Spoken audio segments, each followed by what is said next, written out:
Kenalan karo MC kita, Kacurota Isai, wong lanang biasa sing nyekel teguh siji aturan urip sing kaku banget. Kudu tansah nindakake kabecikan. Ora peduli apa wae kahanane. Dheweke bakal nulung sapa wae sing butuh bantuan tanpa ngarep-arep imbalan. Babar blas, ikhlas lahir batin. Nanging, nasib koyo-koyo nduweni dendam kesumat marang kabecikane. Seolah-olah takdir ora terima yen dheweke dadi wong apik. Saben tumindak becik sing dilakoni, malah mbalik dadi musibah sing gawe uripe ajur mumur lan tansah cilaka. Nalika dheweke menehake kabeh duwite marang wong gelandangan, balesane dudu matur nuwun. Nanging malah diuniga-uniga lan endok manuk nibani sirahe pas banget. Puncak kesialane kedadean nalika dheweke nyoba nulung simbah-simbah putri. Nanging simbah kuwi malah gupuh, neriaki dheweke preman, lan ngompori wong sak pasar supaya ngeroyok dheweke. Curota meh wae mati dikeroyok masa. Nanging isi bisa lolos kanthi ambegan Senin nyanti Kamis, nyiro yen hipi ala kuwi wis rampung. Nanging pranyata penderitaane isi adoh saka tembung bubar. Dumadakan, pot kembang sing abot nibani sirahe kanthi banter. Lan simbah sing mau nutuk dheweke nggunakake teken nganti nyawane melayang, mungkasi uripe sing kebak laro ati. Ing wektu pungkasan, sakabehing uripe Curota mung ninggalake rasa getun. Amarga sejatine niat atine mung kepengin nulung pepado, nanging malah mati konyo. Nalika Curota melek, dheweke wis ana ing gerbang akhirat lan ketemu karo sosok suci, malaikat Gabriel. Gabriel ngandani Curota yen tugase dheweke yaiku menehi pituduh menyang ngendi Curota bakal dikirim kanggo panguripan sabanjure. Lan kanthi jawaban sing ngagetake jantung, Gabriel ngumumae yen tujuan Curota sakteruse yaiku neraka jahanam. Krungu kuwi, Curota njerit histeris, ngamuk karo nutuk lantai. Ora terima kenapa urip sing kebak kabecikan malah diganjar siksa neraka. Ing kono Gabriel wiwit sadar yen omongane Curota kuwi jujur lan anak sing ora beres karo katetan takdire. Tanpa kakehan mikir, Gabriel langsung mriksa kahanan lan ngetokake timbangan karma sakti kanggo ngonfirmasi kabeh. Jebul bener, ono kesalahan sistem sing fatal. Karma duweke Curota pranyata kualik, utawa nalami inverted karma. Curota plonga-plongo bingung, mula Gabriel njelaskake yen saben makhluk urip kuwi nduweni energi karma. Umume saya akeh tumindak becik sing dilakoni, saya akeh energi positif sing ngubengi wong kasebut nggawa keberuntungan. Iki bakal nambah kemungkinan kedadian apik teka marang individu kasebut minangka balesan. Nanging hukum alam iki ora berlaku kanggo Curota. Kabeh kabecikan sing wis dilakoni malah ngasilake karma negatif sing peteng dedet. Gabriel banjur negasake yen iki sumbere kabeh kasengsaran Curota. Justru amarga dheweke wis kakehan nindakake barang becik. Gabriel ngandani kandi prihatin yen kahanan karma Curota saiki ano ing titik paling asor lan paling bebayani. Kanggo gambaran, dosane karma Curota luwih abot tinimbang penjahat kelas kakap sing paling kejam sekalipun. Curota lemes dadi patung nalika krungu kabar kuwi. Amarga tegese, dheweke bakal nampa hukuman paling ngeri ing alam semesta. Gabriel mantuk lan membenarkan yen miturut aturan, Curota wis ditakdirake kanggo ngrasakake siksa abadi ing neraka tanpa ampun. Nanging, Gabriel cepet-cepet nlipur supaya Curota ora kuwatir. Amarga dheweke ora bakal ninggalake wong sing ano ing ngisore pangayomane. Minangka malaikat sing welas asih, Gabriel janji bakal golek cara kanggo nyelametake nasibe Curota. Gabriel banjur nuduhake peta jagat raya, lan maneka warna donya, salah sijine yaiku bumi. Nanging, dheweke nerangake yen Curota ora bisa bali menyang donya asale, amarga ing bumi ora ono unsur sihir kanggo mbenerake karma kuwi. Tambahan maneh, aturan muripake wong mati ing bumi kuwi dilarang keras. Mula mung ono siji dalan metu. Ngirim Curota menyang donya liya sing beda banget. Kanggo mbantu Curota, Gabriel bakal nggoleki donya sing duweni wadah sing cocok kanggo jiwane Curota. Kanthi gerakan cepet dheweke nindakake pencarian. Lan Gabriel milih donya sing sugih, sihir multidimensi. Mripate Gabriel tertuju marang sawijining penyihir sing nembe wae gagal nyoba mantra terlarang nganti nyawane dhewe angus. Nanging ragane isi utuh sanajan kosong. Gabriel mutusake yen awak kuwi bakal dadi omah anyare Curota. Curota isi bingung karo rencana iki. Nanging Gabriel nyakinake supaya tetep tenang. Amarga dheweke bakal paham kabeh nalika wis tekan kono. Ing wektu kuwi, Gabriel nambahake yen dheweke bakal menehi sangu khusus minangka ganti rugi kanggo nasib sing kualik mau. Lan jebul, iki dudu hadiah sembarangan. Nanging kekuatan karma utama sing langsung muncul ing layar status biru, ngambang persis ing ngarepe Cota. Tulisan ing layar kuwi jelentrehake aturan maine. Saben siji tumindak becik. Cota bakal entuk 100 poin keberuntungan. Nanging linga, poin iki mung sauntara. Gabriel banjur menehi pituduh pungkasan marang Cota supaya nggoleki sosok misterius sing diarani penyihir putih. Amarga mung dheweke siji-sijine sing duwe kesekten kanggo mbalekake Cota menyang bumi. Sanajan wis entuk sangu, Cota isih bingung kudu miwiti saka ngendi. Lan apes Gabriel dhewe ngaku yen dheweke uga ora ngerti apa-apa. Gabriel negesake yen minangka malaikat, dheweke dilarang keras cawe-cawe urusane donya sing wis maku. Nanging, kanthi eseman pungkasan, Gabriel ndonga supaya nasib apik tansah ngiringi lakune Cota. Dheweke ngarep-arep banget yen Dewi Fortuna bakal mihak marang Cota ing kesempatan kapindo iki. Nalika nglepas Cota lunga, Gabriel njaluk pangapura sing jeru banget merga kasangsaran sing wis dialami bocah kuwi. Nyawane Cota banjur melesat nembus porta dimensi. Lan nalika mripate melek, dheweke kaget wis ana ing jero awak sing beda, yaiku awak sang penyihir. Cota ambegan lega, kaget campur seneng. Amarga dheweke bener-bener diparingi kesempatan urip maneh. Saiki ing babak kapindo uripe iki, dheweke langsung nyetel pikiran. Misi utamane mung siji, nemokake penyihir putih supaya bisa mulih lan urip normal kaya biyen. Cota ngadeg, nyedaki kaca pangilon lan dheweke langsung melongon deleng rupane sing anyar. Ganteng, gagah, lan medeni banget. Lagi asik-asike ngaca, dumadakan kupinge krungu suara gemuruh sing banter banget saka mburi. Kanthi penasaran, dheweke mlaku mriksa kahanan. Lan apa sing dideleng gawe jantunge meh copot saking kagete. Ana ewonan, monster sing jijiki lan medeni ngadeg tegap ing ngarep kastil karo bengok-bengok. Hidup penyihir hitam! Lan nalika dengkule Cota isih gemeteran kaya lindu.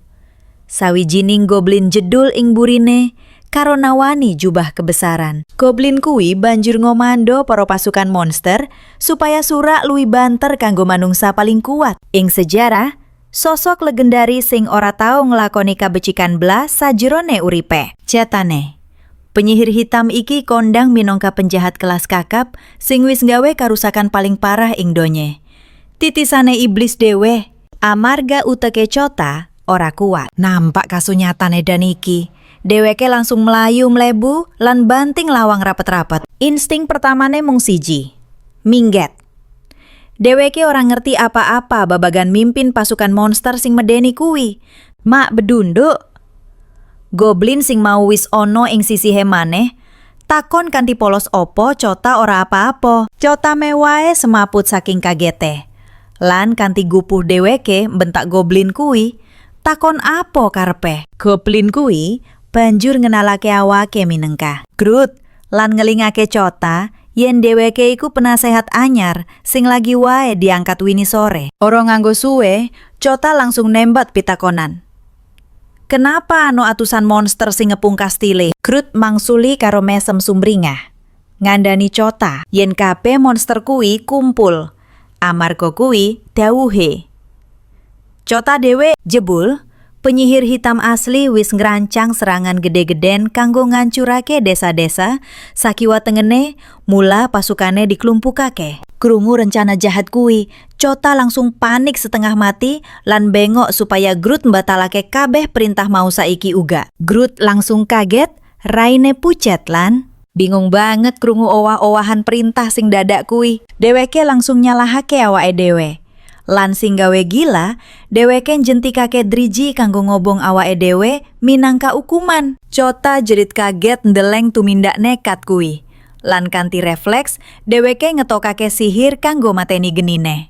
Detik kuwi uga, nalika geni mati, layar status muni ting ngabari yen karma utama wis aktif. Groot isi tumindak aneh, dheweke langsung sujud nglosor ing jogan, nyuwun supaya Chota ngapura kesalahane lan menehi welas asih rupa pati. Chota mung bisa plonga-plongo bingung, dene Groot terus moceh yen kabeh kekacauan iki salahe dheweke. Nanging, dheweke babar pisan ora duwe niat kanggo mati konyo, kaya para penasehat sadurunge, sing jeritane isi ngantui lorong kastil sing petang dedet. Kanthi rasa bingung kang limputi atine, Chota takon marang Groot apa tegese omongane iku. Groot mung menang.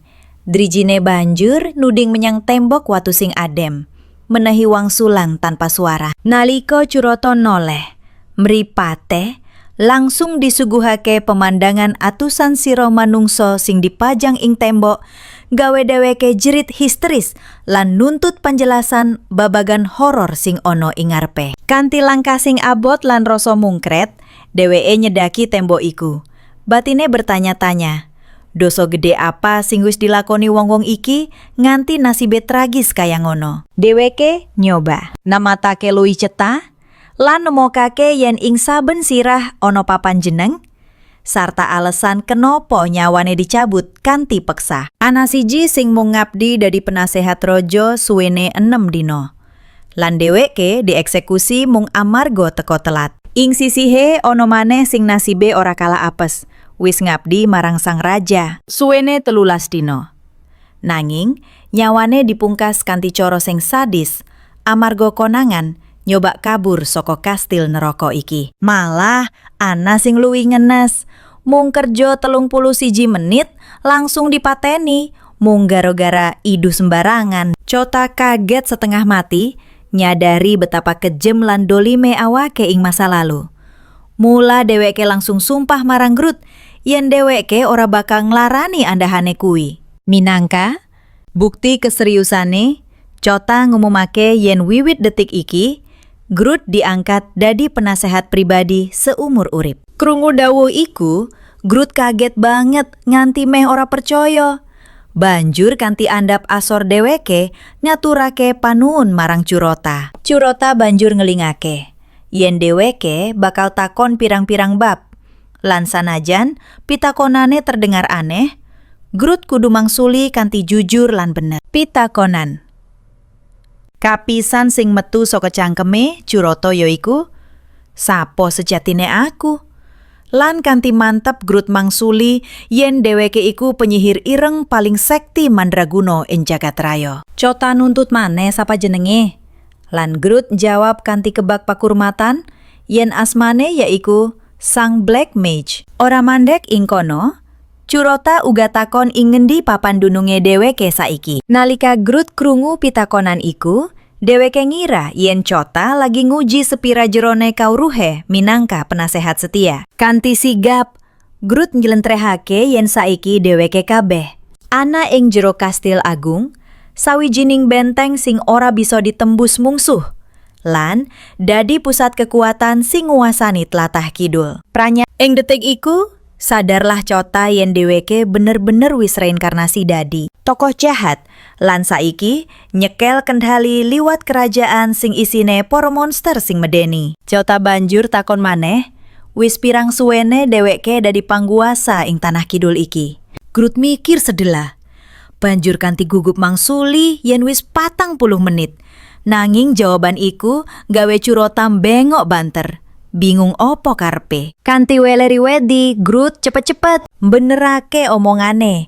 Ngaku yen dheweke salah ngucap. Maksud atine arep ngomong 40 miliar tahun. Nanging Cota ngrasa yen angka iku uga ora masuk akal babar pisan. Kanthi praupan pucet pasi ke taman wedi, Groot ngerasa yen dheweke wis gagal maneh ngayani gustine. Dheweke ngetokake peso belati, siap kanggo mungkasi uripe dhewe. Nanging, Curota langsung nyegah lan ngelikake, supaya aja kesusu tumindak bodoh. Amarga tumindak. Curota sing nyelametake nyawane Groot. Karma agung ing jero awae aktif maneh. Curota banjur kanthi tegas merentah. Groot supaya tetep urip, apa wae sing kedadean. Cota menehi ancaman sing medeni, yen Groot bakal ngalami pati sing luwih ngeri tinimbang kabeh penasehat sadurunge yen dheweke wani-wani nyoba bunuh diri maneh. Sejatine, ing jero ati, Curota mung gertak sambal amarga dheweke asline ora duwe nyali kanggo nindakake kadurjana. Sawise mestekake Groot ngerti instruksine, Curota eling maneh marang misi utamane, yaiku nggoleki sosok White Mage. TKD Curota wis gilik kanggo bali menyang bumi, senajan kahanan saya bubrah. Amarga siji-sijine sing dipengini yaiku ketemu maneh karo ibune sing dadi pelipur larane. Curota banjur nyoba takon marang Groot apa dheweke bisa ndeleng jendela status. Nanging Groot mangsuli yen dheweke ora weruh apa-apa. Sakakene Curota dadi ngerti yen mung dheweke siji-sijine sing diwenehi kemampuan kanggo ndeleng sistem antarmuka kasebut. Pungkasane, Cota takon marang Groot babagan White Mage, nuntut informasi kaya apa sejatine sosok misterius iku. Nalika pitakonan kuwi metu saka lambene, haura sing medeni langsung nyebar. Rasa wedi resep menyang saben makhluk ing ruangan kuwi kalebu si Groot sing wis keder. Groot banjur nyaur kanthi geting, "Penyihir putih kuwi sampah paling mista ing donya iki. Groot, sumpah bakal ngetok ndase penyihir putih lan diwenehake marang Cota." Cota mung mesem, ngajeni semangate. Nanging, dheweke luwih butuh ngerti sepira sektine ilmu sihir musuhe kuwi. Groot buka wadi sing gawe kaget yen si penyihir putih jebul nguasani sihir manipulasi dimensi lan dheweke bisa nyiptakake pusaran angin gede sing bisa nyapu para monster menyang jagat antah berantah. Krungu katrangan kuwi, mripate Cota langsung sumunar. Sadar yen iki dalan siji-sijine kanggo mulih menyang bumi. Dheweke nyoba niru ilmu dimensi kuwi liwat jendela status. Nanging sistem nolak mentah-mentah amarga ora cocok karo ilmu ireng sing dienggo saiki. Amarga kahanan sing mepet. Kaya ngene, Cota sadar yen jaluk tulung marang si penyihir putih iku siji-sijine pilihan. Cota takon opo musuhe kuwi gelem nyilihake kekuatane. Nanging Groot malah guyu kecut amarga wong loro kuwi mungsuh bebuyutan. Groot ngelingake Cota yen si penyihir putih luwih milih mati tinimbang kudu nulungi Raja Iblis kaya Cota. Cota wis nduga bakal kaya ngono, nanging dheweke isi nyimpen kertu truf yaiku skill warisan saka Gabriel. Cota banjur meriksa informasi. Luwih jero ngenani kekuatan ultimate karma ing jendela statuse. Sistem jilentrehake yen kanthi nambah poin kabegjan, kekarepane bakal luwih gampang kawujud. Kaya-kaya takdir mihak marang dheweke. Kanthi pituduh iki, Cota ngrancang strategi kanggo numpuk amal kabecikan sabiso-bisane. Dheweke ngeling-eling wis nyelametake nyawane. Groot kaping pindho kudune wis entuk 200 poin ing tabungane. Nanging nalika dheweke ngecek total poin kabegjan, mripate plerak-plerok, ndeleng angkane isi tetep 0 pletul. Apa sistemnya rusak? Jebul ora, Cota malah nemokake kasunyatan pait yen dheweke kena status karma sing paling ala. Tegese, dheweke kena kutukan abadi, sing gawe nasibe siale ora ana. Enteke lan poin kabegjan dikunci mati. Cota langsung panik setengah mati nalika weruh tulisan kuwi. Amarga tanpa kabegjan, pangarep-arep kanggo nguasani sihir dimensi mung dadi ngimpi awan. Ing tengah kebingungan, muncul quest anyar sing menehi pituduh. Kutukan kuwi bisa ilang yen dheweke nindakake siji amal kabecikan istimewa. Kanggo sawetara, dina sabanjure, Chota sibuk golek amal ing jero kastil, ngarep-arep nasibe owah. Nanging, nyelametake Groot wae jebul ora cukup kanggo mbuka segel nasibe sing peteng. Saking kebelete golek pahala, dheweke ngalang-alangi andahane sing arep ngukum mati tawanan. Lan malah ngongkon supaya dibebasake saiki uga. Para monster pada geger lan bingung. Krungu perintah kuwi, kepiye carane pimpinane sing kejam kuwi malah dadi lembek. Groot nyoba ngelingake yen tawanan kuwi sejatine pembunuh berdarah dingin sing kudu diilangi nyawane. Groot njrentrehake yen ngeculake wong, edan kuwi mung bakal nambah dosa lan korban jiwa. Nanging kasep, sadurunge Chota bisa mbatalake perintahe, tawanan kuwi wis ucu saka blenggu. Lan bener kandhane Groot, Durjana kuwi langsung mateni wong liya tanpa mikir dawa. Kadadian iki nggawe sistem langsung ngukum Chota kanthi katetan tumindak Allah. Chota pungkasane sadar, golek amal becik ing sarange iblis kuwi pada karo nguyahi segara, muspra lan mustahil. Dheweke kudu golek cara liya ing jabasana kanggo nindakake amal istimewa kuwi demi ngirim kabar marang ibune yen anake isih urip lan berjuang. Kanthi tekad bulat, Chota ninggalake kastil lan tumuju menyang wilayah kulon sing misterius. Tekan ing tapel wates, Groot kanthi was-was takon maneh, apa bener bose wani mlebu wilayah kuwi? Papan ing ngendi prajurit manungsa siap nyerang kapan wae. Senajan hawa bebaya kerasa banget ing ngarep mota, kota babar blas ora keder. Malah kanthi tatak dheweke merentah, Groot, supaya terus terabas maju, cipul. Ana sawijining penyihir putih sing lagi ndelik ing desa ngarep kuwi. Lang wong misterius iki yaiku target utama sing digoleki kota. Perlu dimangerteni, sing bisa ngendaleni sihir multidimensi iku mung anggota sekte terlarang, Immaculate Order. Lan pucuk pimpinan sekte kasebut ora liya yaiku si penyihir putih. Groot nelingake kanthi was-was. Wong desa kuwi mung murid, ora anak jaminan bakal gelem nyawangi dheweke. Malah, Groot yakin yen dheweke kabeh bakal balik nyerang tanpa ampun. Miturut Groot, siji-sijine dalan yaiku nyogok penyihir buangan sing wis ditendang saka Ordo. Kota mandeng tajem karo takon, apa penyihir kuwi bakal nampa tawaran iki? Groot mesem licik, pasti gelem bos. Wong kuwi dijuluki Tyrion si serakah. Kabare, Tyrion diusir amarga nggunakake sihir suci multidimensi mung kanggo golek duit haram. Krungu bab duit, esem ing wajahe Curota saya ambah minangka black mage sing sugih mblegedu. Urusan duit iku sepele banget. Nalika mlebu desa, mripate nangkep bocah lanang sing lungguh dewekan ing pinggir sumur kanthi wajah nelangso. Dasar monster tanpa ati. Groot langsung usul, bos, apa perlu bocah iki dipateni saiki? Nanging Curota ngangkat tangan. Aja, aku duwe rencana sing luwih apik. Kanthi langkah tegap, Curota nyedaki bocah kuwi lan takon, kenapa dheweke ijenan ing papan angker ngene? Curota ngira bocah kuwi yatim piatu. Nanging kasunyatan luwih pait. Bapakne bocah kuwi kejerat utang gede marang penyihir. Lan dheweke kudu ngewangi nyaur utang nyekek gulu kuwi. Nalika krungu kuwi, Koto nyaut, apa sing mbok maksud iku Tyrion? Bocah kuwi mantuk lemah. Tanpa basa-basi, Curota ndedes maneh, nang endi wonge saiki? Bocah kuwi jawab yen kabeh wong lagi nonton pertunjukan Tyrion ing kedai omben. Curota noleh ning Groot, wayahe kita budal.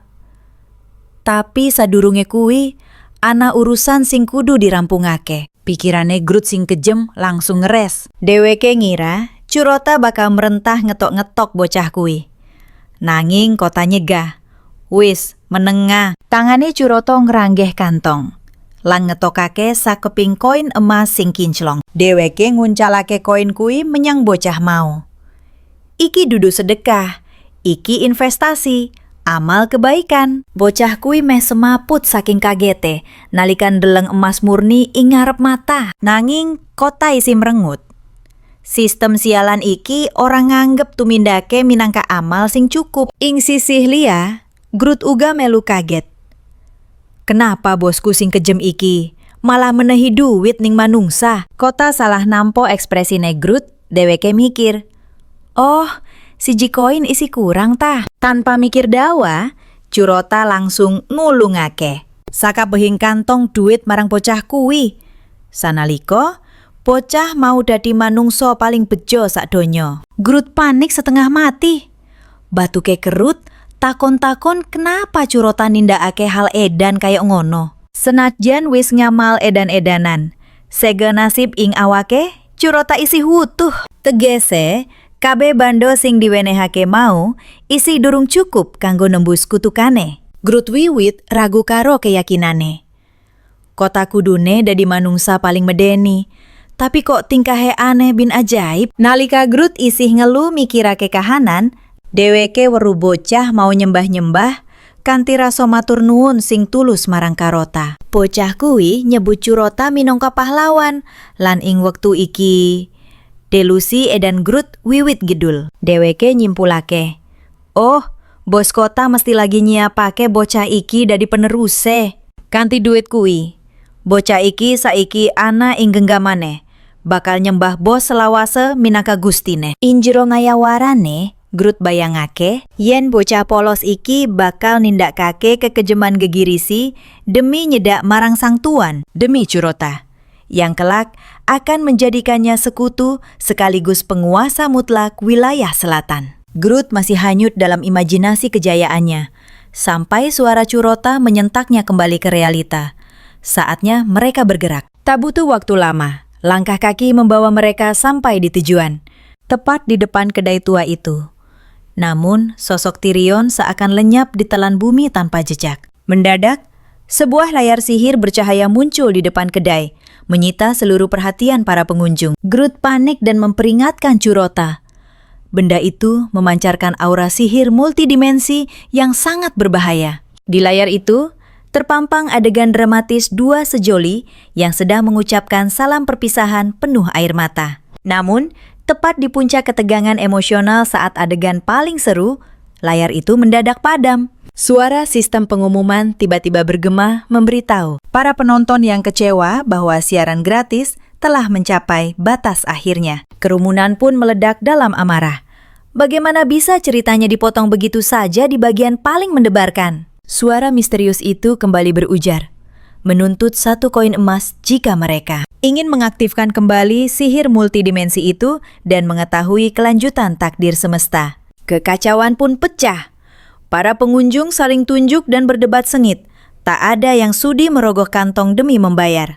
Di tengah kebisingan perdebatan mereka yang tak berujung, Curota melangkah tenang mendekati mesin itu dan tanpa ragu meluncurkan keping emas ke dalamnya. Jemarinya memutar tuas dan seketika cahaya menyilaukan kembali membanjiri layar tersebut. Sebuah perintah terdengar. Letakkan tangan di layar dan bayangkan tempat yang paling ingin diamati oleh jiwa penggunanya. Curota menurut, dan energi sihir itu seketika menembus ruang dan waktu, membawanya kembali ke bumi. Fokus pikirannya menajam pada apa yang paling ia rindukan. Dan betapa terkejutnya ia saat wajah sang ibu perlahan terwujud di sana. Curota sontak menerjang layar itu. Ia berteriak histeris, berharap suaranya mampu menembus dimensi, agar sang ibu tahu bahwa putranya baik-baik saja. Orang-orang di sekitar menatap ngeri, mengira pemuda itu telah kehilangan akal sehatnya karena bertingkah begitu aneh. Padahal di layar sana, kenyataan pahit terungkap. Ibu Curota tengah hancur lebur.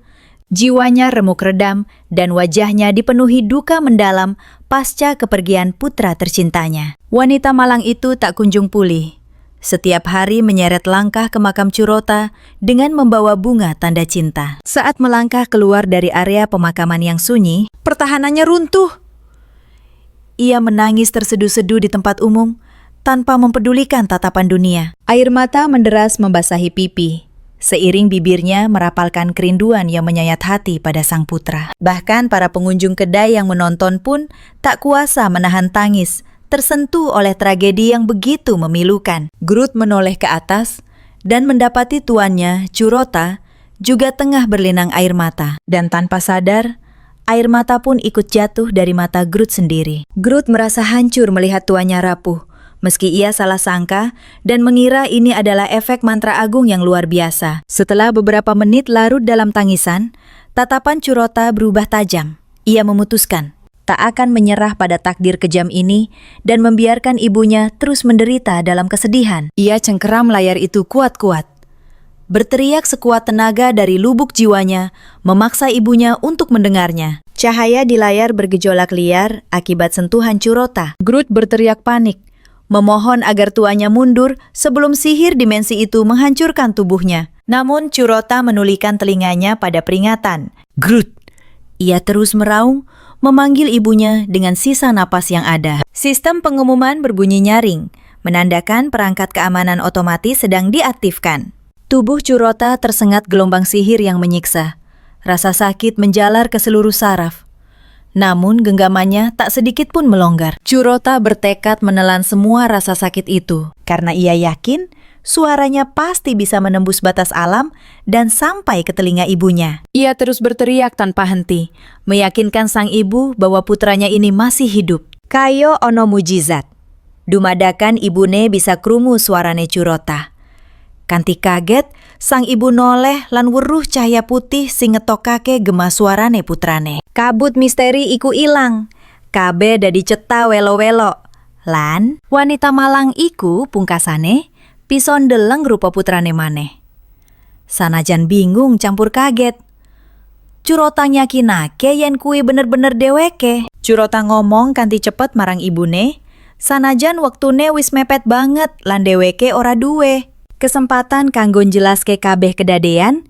Dheweke mung jaluk ibune supaya tetep urip lan sabar ngenteni tekane. Kanthi janji sing mantep, Curota sumpah bakal bali menyang pangkone ibune, apa wae sing kedadean. Nanging nasib durung mihak, energi sihire Curota entek. Sambungan antarane dimensi ku pedot sanalika, ninggalake layar sing peteng. Pas wektu kuwi, sistem menehi kabar sing ngageti yen dheweke lagi wae nindakake kabecikan sing suci lan istimewa, yaiku wujud katresnan ibu. Curota meh ora percaya ndeleng iki. Lan sistem ngandani yen misi kanggo ngilangake kutukan wis rampung kanthi sampurna. Kabeh iku bisa kelakon amarga dheweke wis kasil mungkasi rasa sedih lan laro ati sing dirasakake ibune suwene iki. Layar status karma ing ngarepe mripat langsung owah tulisan sing. Tadine kutukan abadi sing medeni, saiki wis ganti dadi status anyar sing luwih enteng. Rasa lega ngebaki dadane Curota. Beban abot saka kutukan sing wis suwe nempel kaya parasit, saiki wis musnah. Curota mesem senang. Saiki dheweke bisa nggunakake karma saka malaikat mau minangka ijol utawa kompensasi sing aji bang. Dheweke sadar siji perkara penting. Sasuwene dheweke nindakake kabecikan, keberuntungan bakal terus mili lan tikel-matikel. Nanging nalika Curota noleh, suasana ing ruangan kuwi wis owah dadi neraka. Kabeh wong ing kana padha bengok-bengok, rebutan lan gawe geger mung perkara apa sing kudu ditonton. Akeh sing wis kere, duwite entek ludes. Amarga adol kabeh sing diduweni mung kanggo ngakses sihir multidimensi iku. Wong-wong iku wis edan pikirane. Wis rusak amarga sihir multidimensi.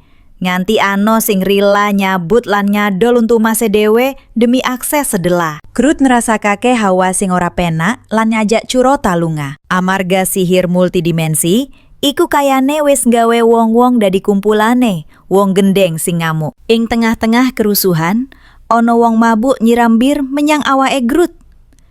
Getih pahlawan kuwi langsung umop amarga rumangsa disepelekake. Tanpa mikir dawa, Groot munus pedange. Dheweke wis siap mbeleh lan mateni sapa wae manungsa sing wani ganggu harga dirine. Tunggu dhisik. Curota ngambu aroma bir ing sirahe Groot lan ngrasakake ana sing ora beres. Iki dudu bir biasa. Ambune kaya nate dikenal, Curota ngeling-eling ing ngendi dheweke ngambu iki lan tumadakan. Kayok bledek ing awan. Dheweke sadar yen ingatan iki asale saka penyihir ireng. Pranyata, ing masa lalu, sosok kuwi nate nggawe ramuan sing poda persis. Kuwi dudu omben-omben, Nanging eliksir candu sing rusak. Curota langsung merentah Grut supaya ngetutake. Dheweke amarga pada kudu mriksa tong-tong bir sing dadi sumbere saiki uga. Ing jero atine Curota yakin ano sing nyeleneh. Mesti ono alat rahasia sing didelikake kanggo ngapusi wong akeh ing kene. Curota wiwit neliti lan bener wae. Dheweke nemokake selang sing ngalirake cairan candu sing disambungake langsung menyang ombenan. Kabeh iki kabongkar, jebul. Tyrion sing licik wis nyampur eliksir candu menyang bir supaya kabeh wong dadi budak lan gumantung marang sihir. Multidimensi duweke. Curota murkan deleng kasunyatan iki, dheweke ora trima yen wong-wong diperes hartane lan dikuras kasugihane. Mung kanggo ngintip kedadean ing pojok jagat liya. Curota kelingan bocah cilik sing ditemoni sadurunge lan dheweke curiga yen bapakne bocah kuwi salah siji korban sing lagi mbuang duit ing warung terkutuk iki. Dumadakan ana rong preman nyedaki Curota lan Grut. Kanthi gaya sok jagoan, poda njaluk duit pajik amarga nganggep Curota lan Grut wong sugih sing duwe duit. Kayo biasane, sumbune Grut cendak banget. Dheweke langsung nyekel senjatane, siap nyabut nyawane preman-preman kuwi. Nanging, Curota ngalangi. Aja Grut, ora perlu ngetokake getih. Kandane kanthi tenang. Curota ngandani Grut yen dheweke duwe rencana sing luwih apik lan bisa nyelametake kabeh wong ing kedai iku. Mripate Curota sumunar, dheweke wiwit nyileh menyang ingatan penyihir erang kanggo goleki resep penawar racun candu iku. Sawise sawetara menit goleki kanthi teliti, akhire ketemu.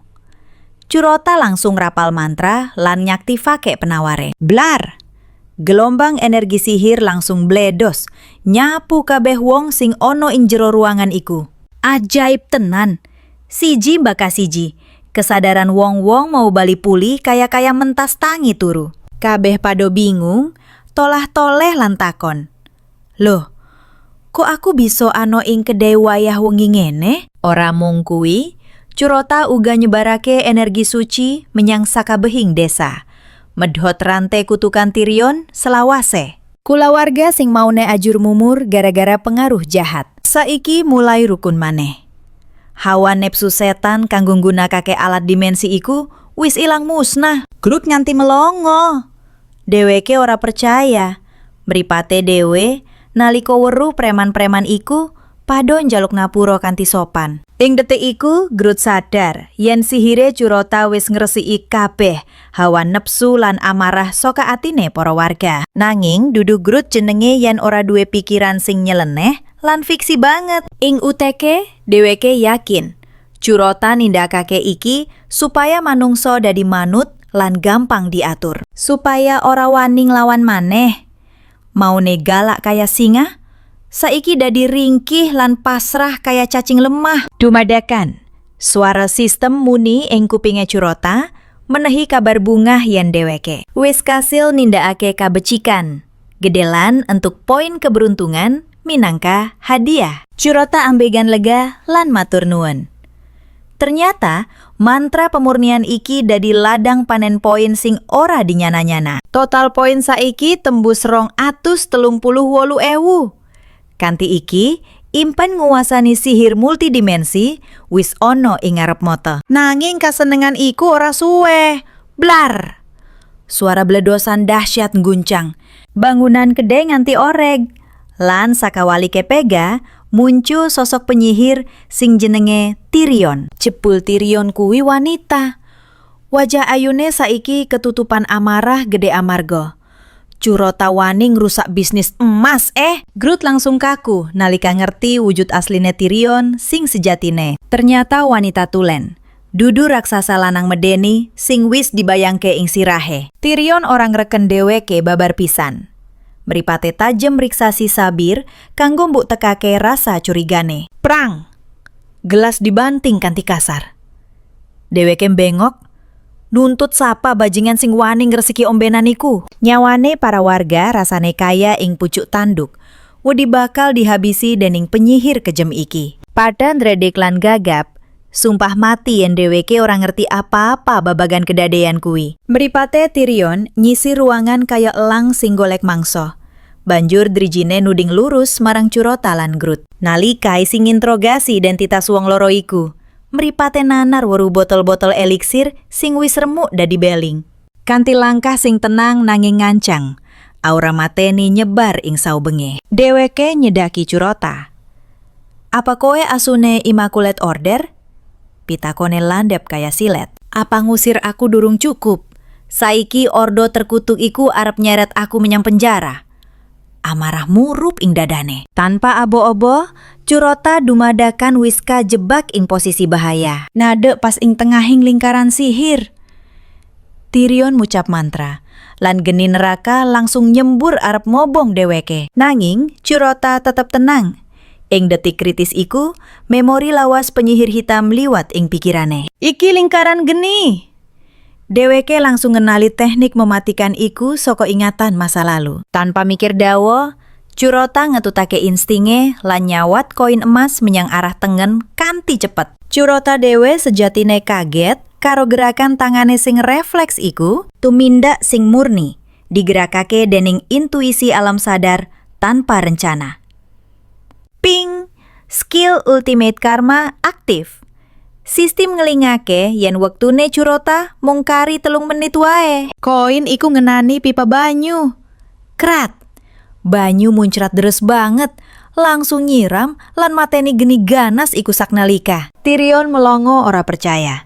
Nanging Curota sejatine luwih kaget, maneh weruh asile. Dheweke sadar awake gerak dhewe nggunakake sihir tanpa diparentah, persis kayok nalika nyelametake nyawane Groot biyen. Nalika Curota isi nyoba mencerna kahanan sing ora masuk akal lan kebak kebetulan iki. Groot kanthi gupuh buka jubahe sing kesamber latu geni. Cilaka, dheweke lali yen ono ing tengahing manungsa.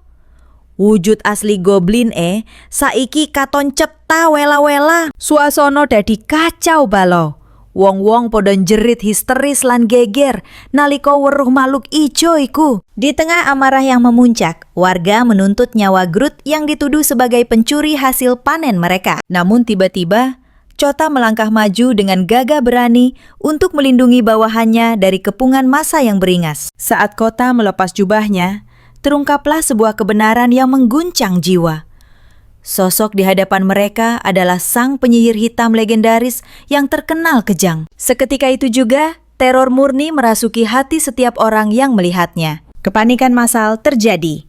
Mereka semua lari tunggang langgang menyelamatkan diri.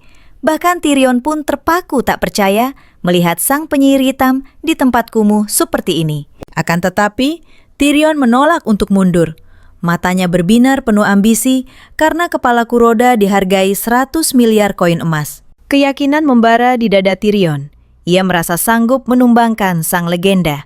Ia teringat rumor lama yang mengatakan bahwa sang penyihir hitam sebenarnya lemah saat masih berada di dalam ordo penyihir. Dalam benaknya, Tyrion sudah membayangkan dirinya bergelimang harta dan menjadi wanita super kaya raya. Semangatnya meluap untuk menjatuhkan Chota. Padahal di sisi lain, Chota justru panik setengah mati karena sadar ia belum menguasai sihir hitam sama sekali. Kekuatannya benar-benar masih nol besar. Terdesak oleh keadaan genting ini, Curota menyadari ia hanya punya satu pilihan. Bertaruh nyawa pada keberuntungannya semata. Chota lantas memasang wajah angkuh, berjalan santai ke arah Tyrion dan menggertaknya.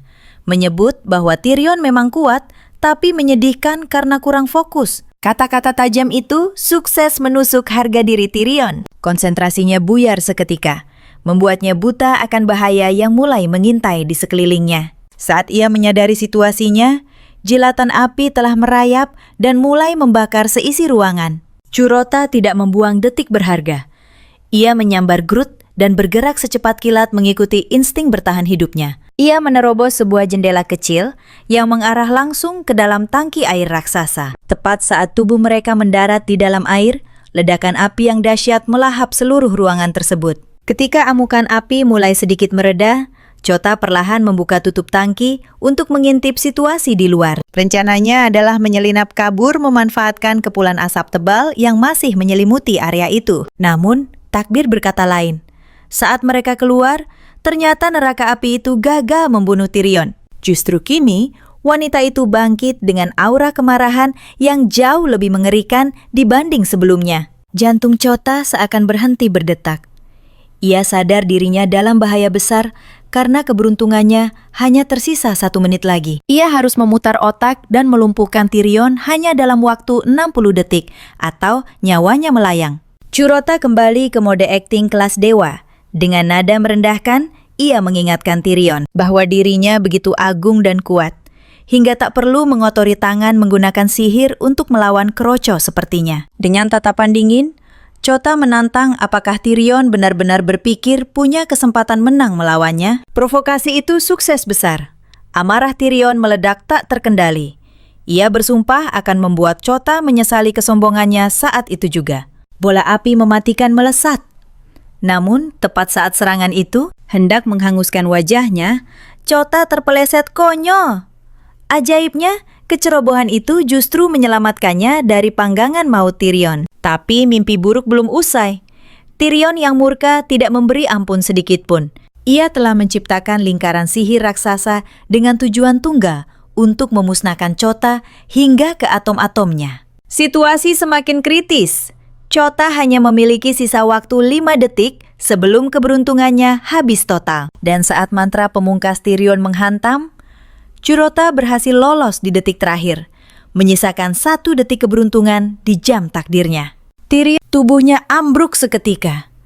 Kakinya menyerah karena tenaganya telah terkuras habis hingga titik nol. Lumpuh total dan tak berdaya, Tyrion pasrah bahwa ini adalah akhir dari perjalanan hidupnya. Bayang-bayang kematian sudah menari di depan matanya. Namun tiba-tiba api padam. Saat ia membuka mata, kenyataan mengejutkan menyambutnya. Kurodalah yang justru menyelamatkan nyawanya. Akan tetapi, Groot memprotes keras tindakan tuannya. Ia ingin membiarkan Tyrion menderita lebih lama di dalam kobaran api. Dengan nafsu membara, monster itu berbisik pada Chota bahwa Curota menepis ocehan kejam itu.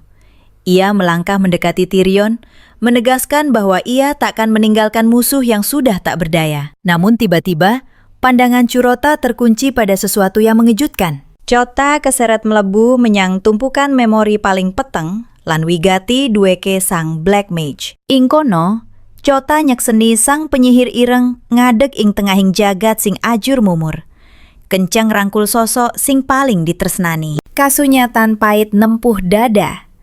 Dheweke gagal nyelametake nyawane, lan mung bisa jerit nggawa lara ati nalika ngrangkul raga kaku sing wis tanpa nyawa iku. Saking jerone Chota kagawa suasanalan, grasakake peti atine Black Mage. Dheweke lali yen ing donya nyata. Dheweke uga lagi ngrangkul Tyrion persis kaya adegan tragis mau. Nanging dumadakan ana rasa anget lan empuk ndemet lambene. Lan nalika mripate melek, Chota kaget setengah mati. Weruh Tyrion lagi ngambung dheweke, Chota langsung mundur kaget. Lan nuntut panjelasan apa sing sejatine lagi dilakoni bocah wadon iki. Kanthi wajah polos tanpa dosa. Tyrion mangsuli yen dheweke ngira iki pancen sing dikarepake Curota saka dheweke. Chota langsung bantah. Kabeh mau mung salah paham. Dheweke meneng iku merga lagi ngelamun jero. Dudu njaluk jatah. Tyrion banjur ngomong marang Chota yen dheweke wis pasrah bongkokan nindakake apa wae. Amarga sejatine dheweke durung siap yen kudu mati saiki. Chota mudeng apa sing dirasakake, mula kanthi tegas dheweke njamin yen ora duwe niat babar pisan kanggo mateni Tyrion. Curota ngulungake tangane marang Tyrion, ngajak dheweke supaya melu. Amarga ing kahanan gawat iki, Curota mbutuhake kekuatane Tyrion. Tanpa mikir pindo, Tyrion nampani tangane Curota. Lan Chota langsung ngomong nang Groot yen wayahe wis teka kanggo lunga saka kono. Ora let suwe, notifikasi sistem muncul ngabari Curota yen karma puncak wis rampung. Lan kabeh bonus beja wis entek resit. Chota babar pisan ora kaget krungu kabar iku. Amarga dheweke wis ngerti yen pungkasane kekuatane bakal entek ing wektu iki. Tambah maneh, angka kabegjane saiki wis bali dadi 0. bener-bener garing. Curota banjur nyimpulake yen kekuatan bejane kuwi mung sawetara. Kabeh gara-gara status the cursed one utawa si terkutuk. Nanging kanthi tekad wajo, dheweke yakin mesti ono quest nang endi wae sing bisa ndandani kahanan iki. Dheweke ngecek info status terkutuk mau lan sadar yen kabeh iki akibat saka dosa lan kekejeman sing wis kakean dilakoni biyen. Ora let suwe saka iku, rombongan iki tekan ning omahe Tyrion sing jarine bocah kuwi mung omah biasa lan ora anak sing istimewa. Nanging Chotame misu weru kasunyatane. Iki dudu omah, nanging istana megah sing ngadeg dhewe ing tengahing alas. Bareng mlebu, mripate Curota meh wuta kena silau saka tumpukan perhiasan ing nyero omah.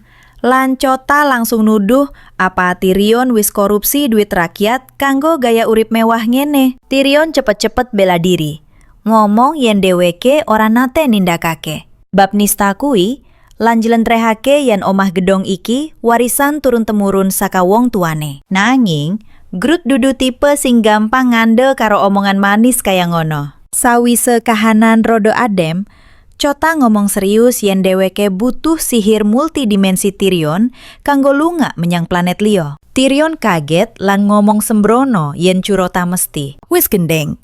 Nanging Groot langsung nempelake peso ing gulu Tyrion, ngelingake supaya njaga lambene. Kanthi neter, Tyrion banjur njlentrehake opo maksude sejatine. Dheweke ngakoni yen dheweke iki mung penyihir lemah sing ora duwe daya kanggo ngirim karota nembus antarane jagat. Tyrion nerangake yen ngirim wong menyang planet liya butuhake jumlah mono multidimensi sing ora umum gedene.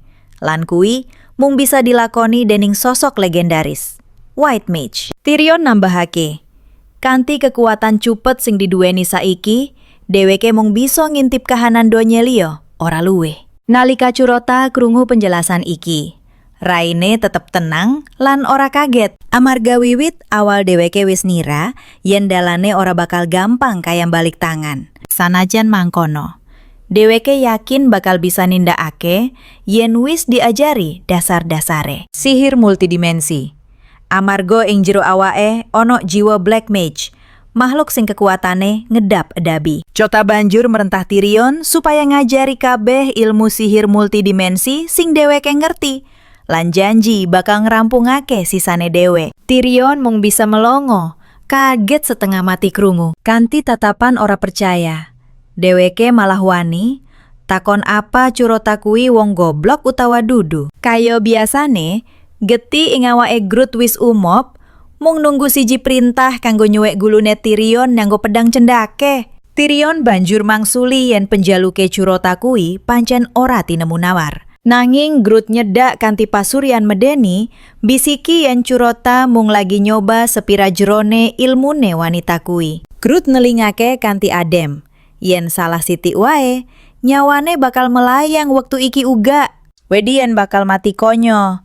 Tyrion pungkasane ngaku yen dheweke ora bisa mulang sihir multidimensi marang Curota. Minangka alesan kanggo mbela diri, dheweke negesake kasunyatan sing ora bisa diselaki. Curota kuwi raja penyihir ireng. Curota katon bingung. Mula Tyrion jlentrehake hukum alam. Ing donya iki ana rong kekuatan gede, sihir putih lan sihir ireng. Ana cahya suci sing padang, lan ana pepeteng sing ngereni. Loro kekuatan iki tolak menolak. Semakin jero siji sisi disinaoni, sisi liyane bakal mati lan ora bisa digunakake. Curota sadar sakedeping netra. Minangka panguwasa pepeteng, lawang kanggo sihir putih wis ditutup satruse. Tyrion mantuk membenarkan hal kuwi lan nambahake siji fakta penting. Yen sihir multidimensi kuwi puncaking sihir putih, mantra paling sekti ing antarane kabeh mantra suci. Tyrion ngelingake yen Curota wis ngadeg ing pucuking kekuatan sihir ireng. Sing gawe sihir multidimensi kuwi mustahil banget kanggo dikuasani dening tangane sing wis reget dening pepeteng. Dumadakan suara gemuruh keprungu saka njaba, gawe telung wong mau jenggirat kaget lan mriksa kahanan. Nalika nginguk metu jendela, segara manungsa wis ngepung omah. Bengok-bengok kanti nepsu njaluk nyawane Tyrion. Groot langsung panik nalika weruh pemandangan kui. Lan nalika dideleng luweh cetah. Para warga desa kui ora teka dewekan. Rupane Tyrion langsung pucet pasep. Meh ngompo saking wedine. Nalika sadar yen para penyihir sing teka bareng warga kui utusan saka Ordo Immaculate. Cilakane sang penyihir putih uga ano ing barisan nyarep bareng. Dheweke kabeh lan mung krungu jenenge wae wis cukup gawe dengkul Groot lan Tyrion lemes tanpa daya. Awak Tyrion wiwit gumeter hebat. Amarga dheweke yakin yen dino iki adalah dino patine. Malah Curota dewe kaget banget yen sang penyihir putih mutusake kanggo mudhun gunung langsung. Sadar yen nglawan saiki podo karo bunuh diri. Curota mutusake yen kabur kui siji-sijine dalan kanggo slamet. Curota nepuk bahune Tyrion, menehi isyarat yen wanita kui kudu melu rombongane. Tyrion nolak mentah-mentah. Emo ninggalake istanane lan tumpukan bandadonya sing wis dikumpulake. Nanging Curota nyeret dheweke kanthi peksa nelingake. Yen iki dudu panyuwunan. Nanging perintah mutlak saka sang panguwasa. Lingkaran sihir nyala padang. Pas masa ngebrak lawang, telung nyawa kui wis musnah ditelan cahya teleportasi. Ninggalake mungsuh sing plonga-plongo. Jebule energi kanggo mindahake dheweke kabeh kui asale saka para anak buahe. Curota sing wis siaga dadi sumbu energi ing jero lingkaran sihir. Curota mendarat kanthi slamet ing kastile. Atine bungah muji kapinterane Groot sing wis nyiapake dalan tikus istimewa iki. Nalika Curota isi sibuk muji kaelokan sihir ireng, mripate dumadakan nanar nalika weruh. Para prajurit sing dadi sumber tenaga mau kabeh wis ambruk.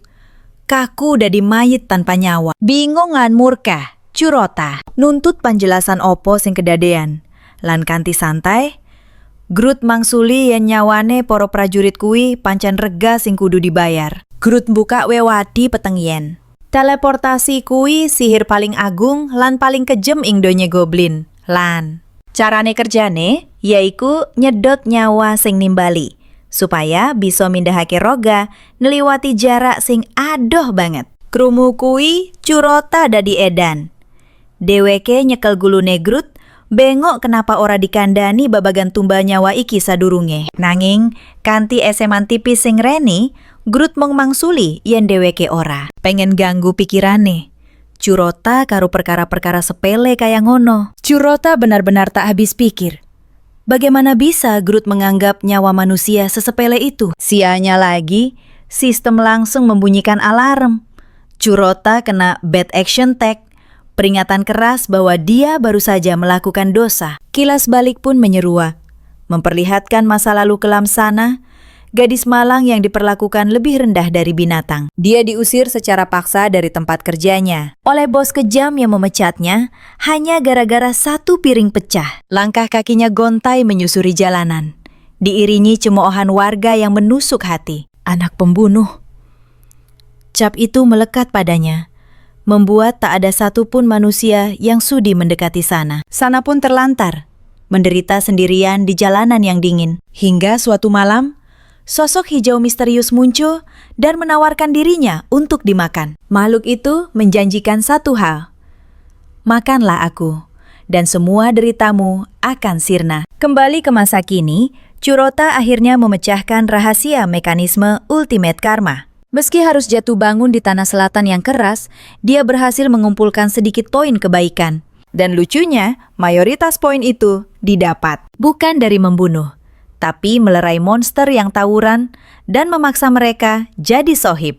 Berkat itu, luck points-nya naik sedikit, meski belum seberapa. Tapi masalahnya, sebanyak apapun poin yang dia punya, status terkutuknya memblokir semua efek pasif itu.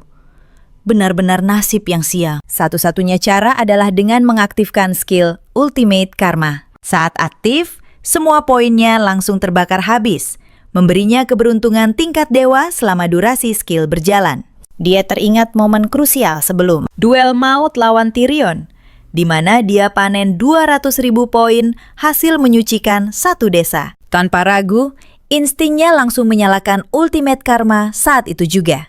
Selama 3 menit penuh, dia berubah menjadi entitas dengan keberuntungan tanpa batas. Hasilnya, Tyrion yang sangar itu dilibas habis tanpa kesulitan sedikit pun. Dengan logika itu, Curota menyusun rencana gila. Satu kebaikan besar yang berdampak pada jutaan orang. Pasti akan memberinya cukup poin untuk tiket pulang kembali ke bumi. Tekadnya sudah bulat, rencana besar pun dimulai. Sang MC melangkah keluar istana, di mana Groot sudah siap sedia dengan kuda tunggangan mereka. Curota naik ke pelana, sementara Tyrion melambaikan tangan melepas kepergian sang pahlawan. Konon, Curota dan Groot akan menempuh perjalanan epik ke ujung kerajaan demi misi suci ini. Di tengah jalan, Curota bertanya untuk memastikan, "Groot, target kita sudah benar kan?" Groot mengangguk penuh keyakinan. Target mereka adalah si penyihir jahat, yang ternyata adalah Sana. Wanita yang dituduh sebagai pencipta wabah penyakit paling mematikan di dunia ini. Namun, saat Curota baru mau serius, Groot tiba-tiba menunjuk sebuah rumah di depan mata. "Tuan, kita sampai." Curota bengong seketika. "Hah?" Groot dengan polosnya bilang kalau Sana tinggal di rumah yang mereka tatap itu. Curota langsung ngamuk. "Woi, katanya di ujung kerajaan. Ini mah cuma selemparan batu." Groot panik, mencoba menenangkan tuannya sambil mengecek peta lagi dengan muka bingung. Rupanya, bawahan satu ini sukses besar dalam hal salah baca peta. Curota cuma bisa tepuk jidat. Jarak 100 meter dari kastil dibilang petualangan ke surga. Dengan langkah kesal, Curota berjalan. Masuk ke pekarangan, menyuruh Groot yang tak berguna itu balik saja ke kastil. Tepat di depan pintu, Curota sadar. Jika dia berhasil menyucikan Sana, jutaan nyawa akan selamat. Tapi, satu-satunya harapan yang tersisa hanyalah berdoa agar penawar racun ini benar-benar bekerja. Dengan napas memburu, Kota menerobos masuk ke dalam rumah, berniat menyiramkan penawar itu ke tubuh Sana demi menyelamatkannya. Namun tak disangka, begitu Sana melihat sosok Kota, gadis itu justru berlari dan memeluknya erat, menumpahkan segala kerinduannya. Kota tanpa di ruangan itulah mimpi buruk tercipta. Spora-spora jenis baru telah siap untuk dilepaskan ke dunia. Dengan senyum polos yang mengerikan, Sana mengambil segenggam spora dan menebarkannya ke udara begitu saja. Bagaikan malaikat pencabut nyawa, spora itu langsung melesat terbawa angin menuju pemukiman manusia terdekat. Dengan Kota tersentak neri, darahnya berdesir mendengar Sana membicarakan kematian jutaan orang seolah itu hanyalah permainan. Lebih gila lagi, Sana mengungkapkan bahwa jiwanya terhubung dengan setiap spora. Ia bisa merasakan nikmatnya penderitaan yang mereka bawa. Sana menatap Kota dengan penuh rasa terima kasih dan berkata bahwa dirinya bisa menjadi sosok sekuat ini adalah berkat bimbingan Kota. Hati Kota hancur berkeping-keping. Sana telah menjadi bencana berjalan tanpa menyadari dosa besar yang ia lakukan. Demi menghentikan kegilaan ini, Kota berbohong dan berkata ia punya ramuan khusus yang akan membuat Sana jauh lebih hebat. Sebenarnya Kota telah meneliti wabah mengerikan yang sedang merajalela ini. Dan ia yakin satu-satunya cara menghentikannya adalah dengan memurnikan tubuh Sana. Percaya sepenuhnya pada sang idola, Sana langsung menyambar botol itu dan menenggak isinya hingga tetes terakhir. Namun anehnya, setelah meminum cairan pemurni itu, Sana tetap bersikap biasa saja. Keringat dingin mulai mengucur di pelipis Kota. Dosis itu seharusnya bereaksi. Namun tubuh Sana seolah kebal terhadap pemurnian. Bingung dan panik, Kota memutuskan untuk memeriksa inti energi gadis itu secara langsung. Ia segera mengerahkan kekuatan sihirnya untuk melakukan pemindaian mendalam demi melacak sumber korupsi yang bersarang di sana. Betapa terkejutnya Kota saat menyadari bahwa sumber kegelapan di dalam tubuh Sana ternyata berukuran raksasa. Benang-benang hitam menjalar ke jutaan spora, menciptakan jaringan iblis yang jauh lebih rumit dari dugaannya. Saat pemeriksaan selesai, keputusasaan mulai menyelimuti hati Kota. Korupsinya sudah terlalu pekat dan menyatu. Tidak ada sihir pemurnian di dunia ini yang mampu menghapus kegelapan sekuat itu. Saat itulah Kota sadar. Takdir memaksanya mengambil langkah paling ekstrim. Meskipun di matanya, Sana hanyalah gadis polos yang hanya ingin hidup bahagia. Ketika Sana sedang memimpikan masa depan yang indah, Kota menghunus pedangnya dan menusuk dada gadis itu dari belakang. Sana berbalik dengan tatapan tak percaya, hanya untuk melihat air mata Kota yang mengalir deras, berbisik bahwa ini adalah satu-satunya jalan penyelamatan. Dengan napas tersengal, Sana bertanya, "Kenapa?" Dan Kota menjawab bahwa kematian adalah satu-satunya cara membebaskannya dari kendali iblis. Tubuh mungil itu akhirnya ambruk ke tanah, memaksa entitas hijau mengerikan yang selama ini merasukinya keluar menampakkan diri di hadapan Kota. Makhluk itu meraung marah, menuntut penjelasan atas tindakan gila Kota. Iblis itu akhirnya sadar, inannya sengaja dibunuh untuk memutus sumber kekuatannya. "Kau menantangku?" tanya makhluk itu. Kota menjawab dingin, "Aku tidak menantangmu. Aku di sini untuk memusnahkanmu." Tanpa ampun, Kota melepaskan api abadi, membakar makhluk parasit itu hidup-hidup. Entitas itu menjerit dalam kesakitan yang luar biasa, sembari mengutuk Kota, bersumpah bahwa dia akan menyesali perbuatannya ini selamanya. Kota tak peduli. Tatapannya tajam saat ia memperbesar kobaran apinya hingga iblis itu hangus dan lenyap tak bersisa. Begitu Kota menyelesaikan tugasnya, seluruh jejak entitas jahat itu di dunia mulai memudar bagai debu. Keajaiban terjadi. Mereka yang sakit akibat spora seketika pulih kembali. Kesehatan mereka kembali seperti sedia kala. Sementara orang-orang di seluruh dunia mulai donya wiwit pulih lan minangka ganjarane. Cota kebanjiran poin kebegjan sing mili deres. Curota nganti gumun deleng angka poin sing terus nambah kaya banyu udan. Amarga kasil nyucekake sulana lan numpes roh jahat. Tanpa sadar, tabungan poin kabegjane wis nembus angka 1 miliar poin. Cota mesembungan deleng asio jeripayahe sing luar biasa iki lan keyakinane munda. Percaya yen iki minangka tiket emas kanggo bali menyang bumi. Cota nuli ngrangkul silana sing wis sekarat. Sumpah bakal nyelametake nyawane sadurunge dheweke ninggalake donya iki. Kanthi tekad wajah, Curota ngaktifake jurus pamungkas Ultimate Karmalan. Wektu seakan mandhek.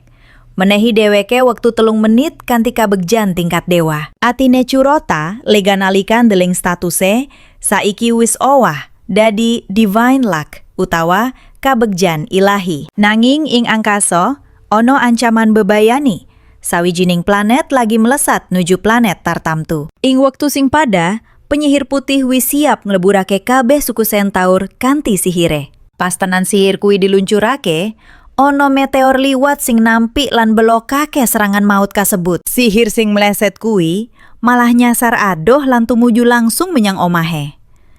Sana banjur njebluk kanthi dahsyat, ngancurake sebagian gede bangunan kuwi. Curota kaget setengah mati lan bingung deleng, kahanan sing dumadakan dadi kacau. Dumadakan layar muncul nampilake ibune, lan dheweke sadar yen sihir antar dimensi lagi aktif ing ngarepe. Dheweke langsung ngerti, iki kesempatan emas kanggo nembus wates dimensi gunakake energi kasebut. Dheweke njaluk Sana supaya tetap sadar lan bertahan nalika energi dahsyat mili kanggo nyelametake. Cota mbengok kenceng marang bayangan ibune ing layar.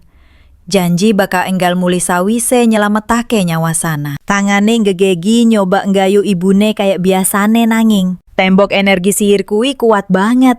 Nganti dheweke gagal nembus wates dimensi kasebut. Kanthi sisa tenaga pungkasan, Sana pisik-pisik yen ono hukum alam sing ora bisa dilawan ing donya iki. Dheweke negasake yen takdir tartamtu wis ditulis mati. Senajan Cota duwe kabeh kabegjan ing donye. Kasunyatan pait sing kudu ditampa yaiku Cota ora bakal bisa nggunakake sihir putih sajrone jiwane isi dadi penyihir ireng. Lan luwih pait maneh, wong mati ora bisa diuripake. Sawise ngucap kuwi, nyawane Sana ucul saka roga. Tangis Cota pecah. Ngerangkul roga sing wis kaku, kuwi kanthi loh sing gleweran. Curota nolak kasunyatan pait iki. Nanging ing tengah tangise, arwahe Sana muncul kanthi cahya surem. Arwahe Sana ngomong kanthi alus, yen dheweke wis nyekseni kabeh kekuatan, takdir, lan pilihan-pilihan pait sing kepeksa dijupuk Cota. Sana banjur ngelipur ati Kota, senajan perih rasane, nanging dheweke kudu lega.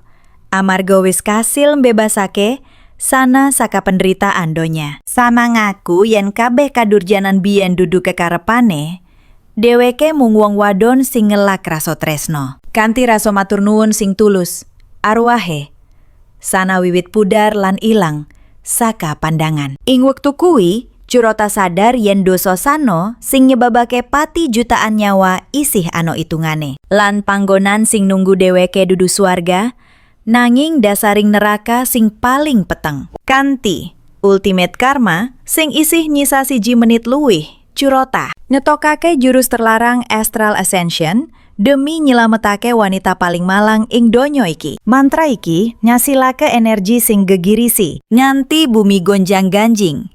Nalika kota siap nembus alam, baka kanggo misi nekat iki. Sauntara kuwi, Sano wis tekan ing alam kelanggengan, terdampar ing jurang ebis sing ngeris. Sang panguwasa abis nyambut kanthi dingin, ngarani jiwane Sana wis kropos lan kotong lompong. Sana nyoba bela diri, nyaku yen dheweke mung wayang sing dimainake dening entitas jahat. Nanging penguasa abis ora peduli, fakta getih tetep ono.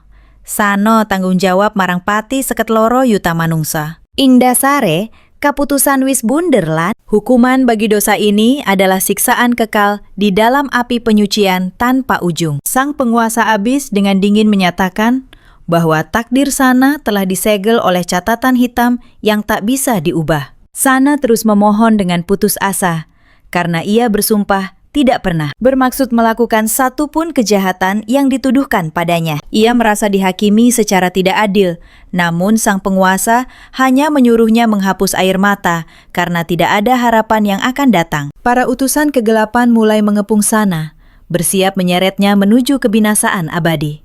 Tiba-tiba, ledakan cahaya suci menghantam tempat itu, dan sosok Curota muncul bagaikan pahlawan. Tanpa ragu, ia menyambar tubuh Sana dan membawanya lari sebelum tangan-tangan kegelapan sempat menyentuhnya. Penguasa abis murka besar melihat ada seseorang yang berani mengacau di wilayah kekuasaannya.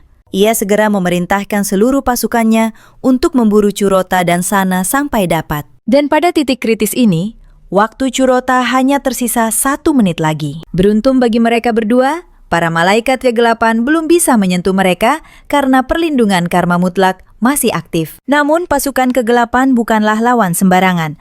Mereka dengan mudah mengejar kecepatan Curota. Sementara itu, Nun jauh di puncak gunung tertinggi Purgatori, Sisyphus sedang menjalani kutukan abadinya yang menyedihkan. Ia mendorong batu raksasa itu dengan sisa tenaga.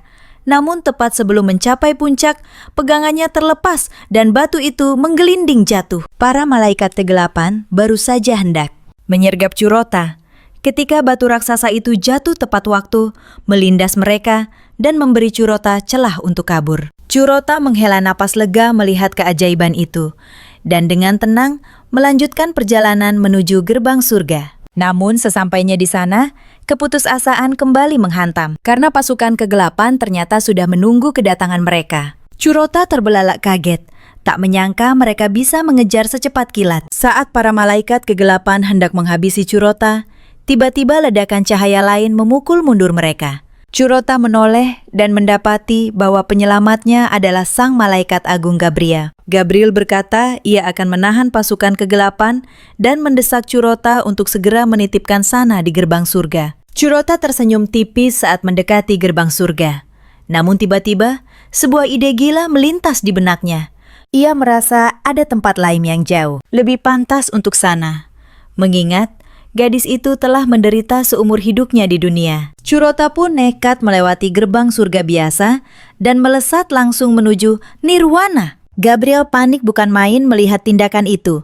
Ia berteriak agar Curota berhenti karena Nirwana hanya untuk jiwa paling suci di alam semesta. Gabriel sangat ketakutan jika Curota hanya akan menabrak gerbang Nirwana dan hancur lebur. Namun Curota terus memantau jam keberuntungan, menyadari waktunya tinggal 5 detik lagi. Meski risikonya sangat fatal, Curota tidak menghentikan langkahnya sedikit pun. Sadar ia tak akan sempat masuk, ia melemparkan Sana ke arah gerbang sambil berkata bahwa mimpi buruk gadis itu telah berakhir. Gabriel menahan napas ngeri melihatnya, karena ia yakin tubuh Sana akan hancur berkeping-keping lantaran mustahil gerbang itu akan terbuka. Namun tepat sebelum Sana menabrak pintu, gerbang raksasa itu mulai terbuka dari dalam, membuat Gabriel ternanga. Sesosok raksasa membuka gerbang dari dalam karena mendengar keributan yang terjadi di luar. Dalam sepersekian detik yang krusial itu, Sana berhasil meluncur masuk ke dalam nirwana. Sana tak percaya dengan apa yang dilihatnya. Ia berbalik untuk berterima kasih pada Curota atas segala pengorbanannya. Sementara Gabriel terpaku dalam kebisuan, tak percaya gadis itu benar-benar berhasil masuk ke sana. Raksasa emas penjaga nirwana kemudian bertanya pada Gabriel, mengapa ada seorang penyihir hitam di tempat suci ini?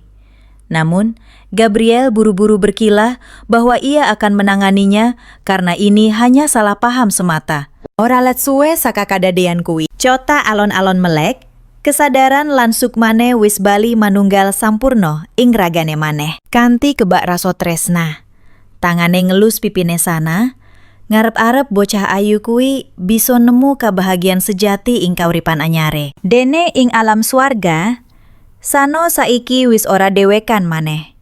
Dikelilingi kanca-kanca sing tansah ngajak dolanan kanthi gembira. Nalika Sana asik dolanan weti, kanca-kancane ngundang dheweke supaya melu gabung.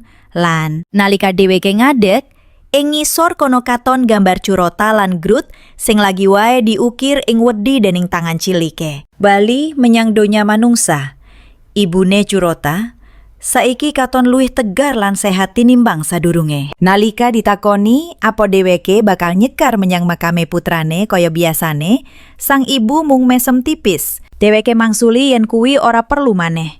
Amarga yakin suarane lan pandongane wis cukup keprungu dening putrane saka langit. Ing sisi liya, Curota mung bisa nyawang kahanan ibune liwat sihir pengawasane Tyrion sing sekti. Tyrion gumun banget. Ngapa Cota mung nyentekake waktu sedina muput kanggo mandengi layar sing nampilake wanita asing kuwi. Nanging beda karo pikirane Groot. Dheweke duweni penemu sing luwih liar. Groot yakin banget yen tuane lagi ngerancang rencana jahat sing gegirisi. Mula dheweke fokus banget nyawasi layar. Dumadakan Groot kelingan. Wanita ing layar kuwi jebul wong sing pada karo sing didelok Cota ing kedhe biyen, sing diceluk ibu. Cota wiwit ngomong dhewe, seolah-olah lagi ngobrol langsung karo ibune. Nabari yen kahanane apik-apik wae, saiki urip mulya ing kastil megah lan duweni pasukan sing kuat. Krungu omongane tuane, uteke Groot langsung nyambungake menyang kesimpulan sing konyo. Dheweke ngira yen Curota lagi ngirim laporan intelijen militer tingkat tinggi. Saka omongan kuwi, Groot nyimpulake yen wanita tua kuwi sejatine guru besar sing ngajari Cota kabeh ilmu kadigdayan. Tanpa buang wektu, Groot yakin yen iki wayahe rencana gede diwiwiti lan Cota sarta. Ibune lagi ngerancang strategi kanggo nguasani jagat raya. Kanthi semangat makantar-kantar, Groot melayu nyedaki layar lan sumpah setya. Janji bakal ngabdi marang sang ibu ratu saklawase. Tyrion sejatine ngerti kahanan sing sanyatane. Nanging, dheweke milih meneng wae. Ora tega ngrusak imajinasine Groot. Sawetara wektu candake, Cota wiwit nyalamun. Mikirake, nasibe sing abot, wis pirang-pirang wulan dheweke kajebak ing planet iki, tanpa ngerti carane bali mulih. Senajan saiki bisa nyawang ibune saka kadohan, rasa kangen kuwi tetep nyiksa batin. Nalika Cota mlebu menyang ruang proyeksi, dheweke nemokake Groot sing malah asik ngenteni dheweke ngawasi sang ibu. Weruh Groot sing semangat banget. Cota rumangsa terharu lan ngucapake matur nuwun marang kasetiane bawahan siji iki. Ing jroning ati, Cota isih nyimpen keyakinan yen mesti ana dalan metu kanggo masalahe. Amarga si penyihir Ereng biyen tau dadi bagian saka Ordo Suci. Mula mesti ana cara rahasia kanggo mbalekake kekuatane dadi penyihir putih maneh. Curota banjur ngucap janji marang bayangane ibune yen dheweke bakal sukses lan bisa kumpul maneh kaya biyen. Sakuse marem nyawang ibune kanggo wektu iki dheweke ngutus Tyrion mateni sihir pemantau supaya dheweke bisa fokus nindakake misi sabanjure. Wong telu mau wiwit ngubek-ubek laboratorium penyihir ireng, goleki barang utawa petunjuk sing migunan. Nanging, upaya kasebut kaya-kaya nemoni dalan buntu, nganti akhire Tyrion nemokake sawijining buku harian lawas sing ditulis nganggo aksara aneh. Kanthi penasaran, Tyrion takon apa Chota sing nulis catatan misterius kuwi. Chota nyoba ngeling-eling, nanging ora nemu jawaban. Mula dheweke ngapusi yen kuwi tulisan salah siji, pemujane sing akeh banget. Tyrion banjur njlentrehake yen tulisan ing buku kasebut gunakake basa iblis kunah sing angel banget diwaca, malah kanggo dheweke utawa Churota pisan. Tyrion yakin banget yen catatan iki asil tangane penyihir kuno sing duweni ilmu linui. Mula, ana kemungkinan gede yen penulis buku iki ngerti cara nyucikake Churota saka pangaruh sihir ireng. Pas wektu kuwi, mripate Churota nangkep sawijining tapak asmaing pojok kaca lan jeneng sing tinulis ing kono jebulane. Talkum. Churota menyelami lautan ingatan milik sang penyihir hitam dan sebuah kebenaran mengejutkan terkuak. Dia pernah bertemu Talkum sebelumnya. Tanpa membuang waktu, Churota memanggil Groot dan mendesaknya, menuntut informasi tentang sosok goblin bernama Talkum tersebut. Dengan nada bicara yang tiba-tiba serius, Groot mengungkapkan bahwa Talkum bukanlah goblin sembarangan. Dia adalah salah satu entitas terkuat di ras mereka, seorang penyihir agung yang menguasai sihir tingkat tinggi. Ternyata, dia adalah kepala suku Droal yang legendaris. Mendengar Groot mengenalnya, Churota langsung memerintahkan pemandu jalan menuju sarang Talkum. Groot terlonjak kaget mendengar perintah gila itu. Wajahnya pucat pasi saat dia memperingatkan Churota bahwa hubungan klan mereka dengan suku Droal sangatlah buruk, bagaikan air dan minyak. Namun dengan aura dominasi yang tenang, Churota menjamin nyawa Groot akan aman selama dia berdiri di bawah pelindungannya. Tidak butuh waktu lama, trio ini tiba di gerbang wilayah Droal. Dan di luar dugaan, mereka disambut dengan kehangatan yang mencurigakan. Berkat ingatan curian dari penyihir hitam, Churota melangkah dengan percaya diri, seolah-olah dia sudah mengunjungi markas musuh ini ribuan kali sebelumnya. Di sana, duduk di atas tahta kebesarannya, terlihatlah Talkum. Auranya memancar berbahaya, persis seperti rumor yang beredar. Raja Goblin itu segera turun dari singgasananya, menyambut kedatangan Churota dan rombongannya dengan tatapan tajam. Dia terkejut melihat Churota membawa seorang penyihir putih. Namun, ekspresinya berubah menjadi jijik saat matanya menangkap sosok Groot, si setengah goblin. Bagi matanya yang sombong, makhluk darah campuran hanyalah sampah yang pantas menjadi budak suruhan, tidak lebih. Mengabaikan hinaan itu, Talkum langsung bertanya pada Churota, apa gerangan yang membawanya masuk ke domain kekuasaannya? Dengan tatapan mata yang tak kalah tajam, Churota menjawab bahwa dia datang untuk menuntut ilmu dan pengetahuan kuno miliknya. Churota pun membuka kartu asnya, mengungkapkan rencana gila untuk memurnikan dirinya dari kutukan sihir hitam. Talkum terbelalak mendengarnya.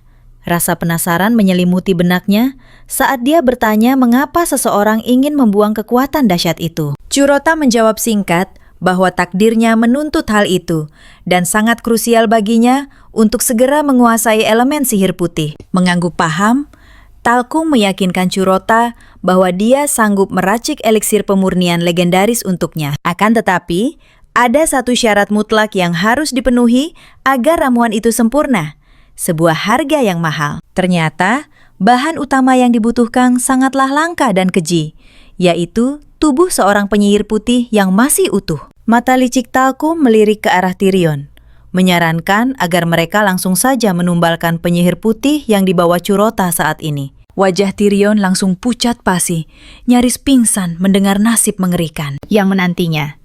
Namun, Churota pasang badan, menegaskan bahwa Tyrion adalah miliknya dan haram untuk disentuh. Terlebih lagi, Tyrion sudah bukan lagi bagian dari Ordo Suci, melainkan pengikut setia Churota yang telah terbuang. Meski begitu, Churota bersumpah pada Talkum bahwa dia akan membawakannya tumbal pengganti dalam waktu dekat. Setelah kesepakatan darah terjalin, Curota bersiap untuk angkat kaki, memerintahkan Groot untuk segera menggelar Dewan Militer Darurat karena perburuan besar akan segera dimulai. Curota sadar, satu-satunya jalan pintas untuk mempercepat. Proses pemurnian tubuhnya adalah dengan membunuh penyihir putih lain.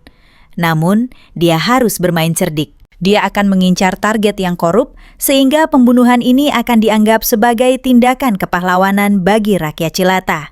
Tak lama berselang, aura mencekam memenuhi ruangan saat Curota mengumpulkan para elit tertingginya untuk rapat strategi. Hadir di sana adalah Lindell, sang menteri keuangan yang licin. Ada juga sang menteri penyiksaan, Snake, si penyihir hitam Draven, Tyrion, dan penasihat khusus Groot yang setia. Namun, atmosfer ruangan terasa belum lengkap karena masih ada satu kursi kosong. Lindell mengungkapkan bahwa orang terakhir itu adalah jenderal perang mereka. Dia adalah Seth, sosok monster yang saat ini sedang mengamuk di garis depan pegunungan Atlas. Kabarnya, dia sedang memimpin pasukan menuju kemenangan mutlak, membantai klan orc abu-abu yang terkenal ganas. Untuk membuktikan kehebatannya, Tyrion menggunakan sihir visualisasi, memperlihatkan lokasi Seth secara langsung di hadapan mereka. Sosok Seth terlihat begitu mengerikan dan gagah perkasa, meratakan para orc seolah mereka hanyalah semut kecil. Dia adalah definisi prajurit tanpa belas kasihan. Mesin pembunuh yang tak pernah menahan diri di hadapan musuh. Bahkan hanya dengan melihat aksi solonya dari jauh, hawa dingin merambat di punggung Curota dan Groot, menyadari betapa mengerikannya kekuatan itu. Tak ingin membuang waktu menunggu sang monster selesai bermain, Curota segera memutuskan untuk memulai rapat tanpa kehadirannya. Ing suasana kang tegang, Curota pungkasane buka tabir rahasia gede lan lumpukake poro pandereke. Nanging Tyrion malah lali mateni layar siaran perang. Katon ceta wela-wela Seth lagi ngamuk, ngerusak mungsuh karo sumpah serapah sing ngeri. Tanpa buang waktu, Curota ngumumake yen rencana gede deweke bakang ngruntuhake tatanan suci.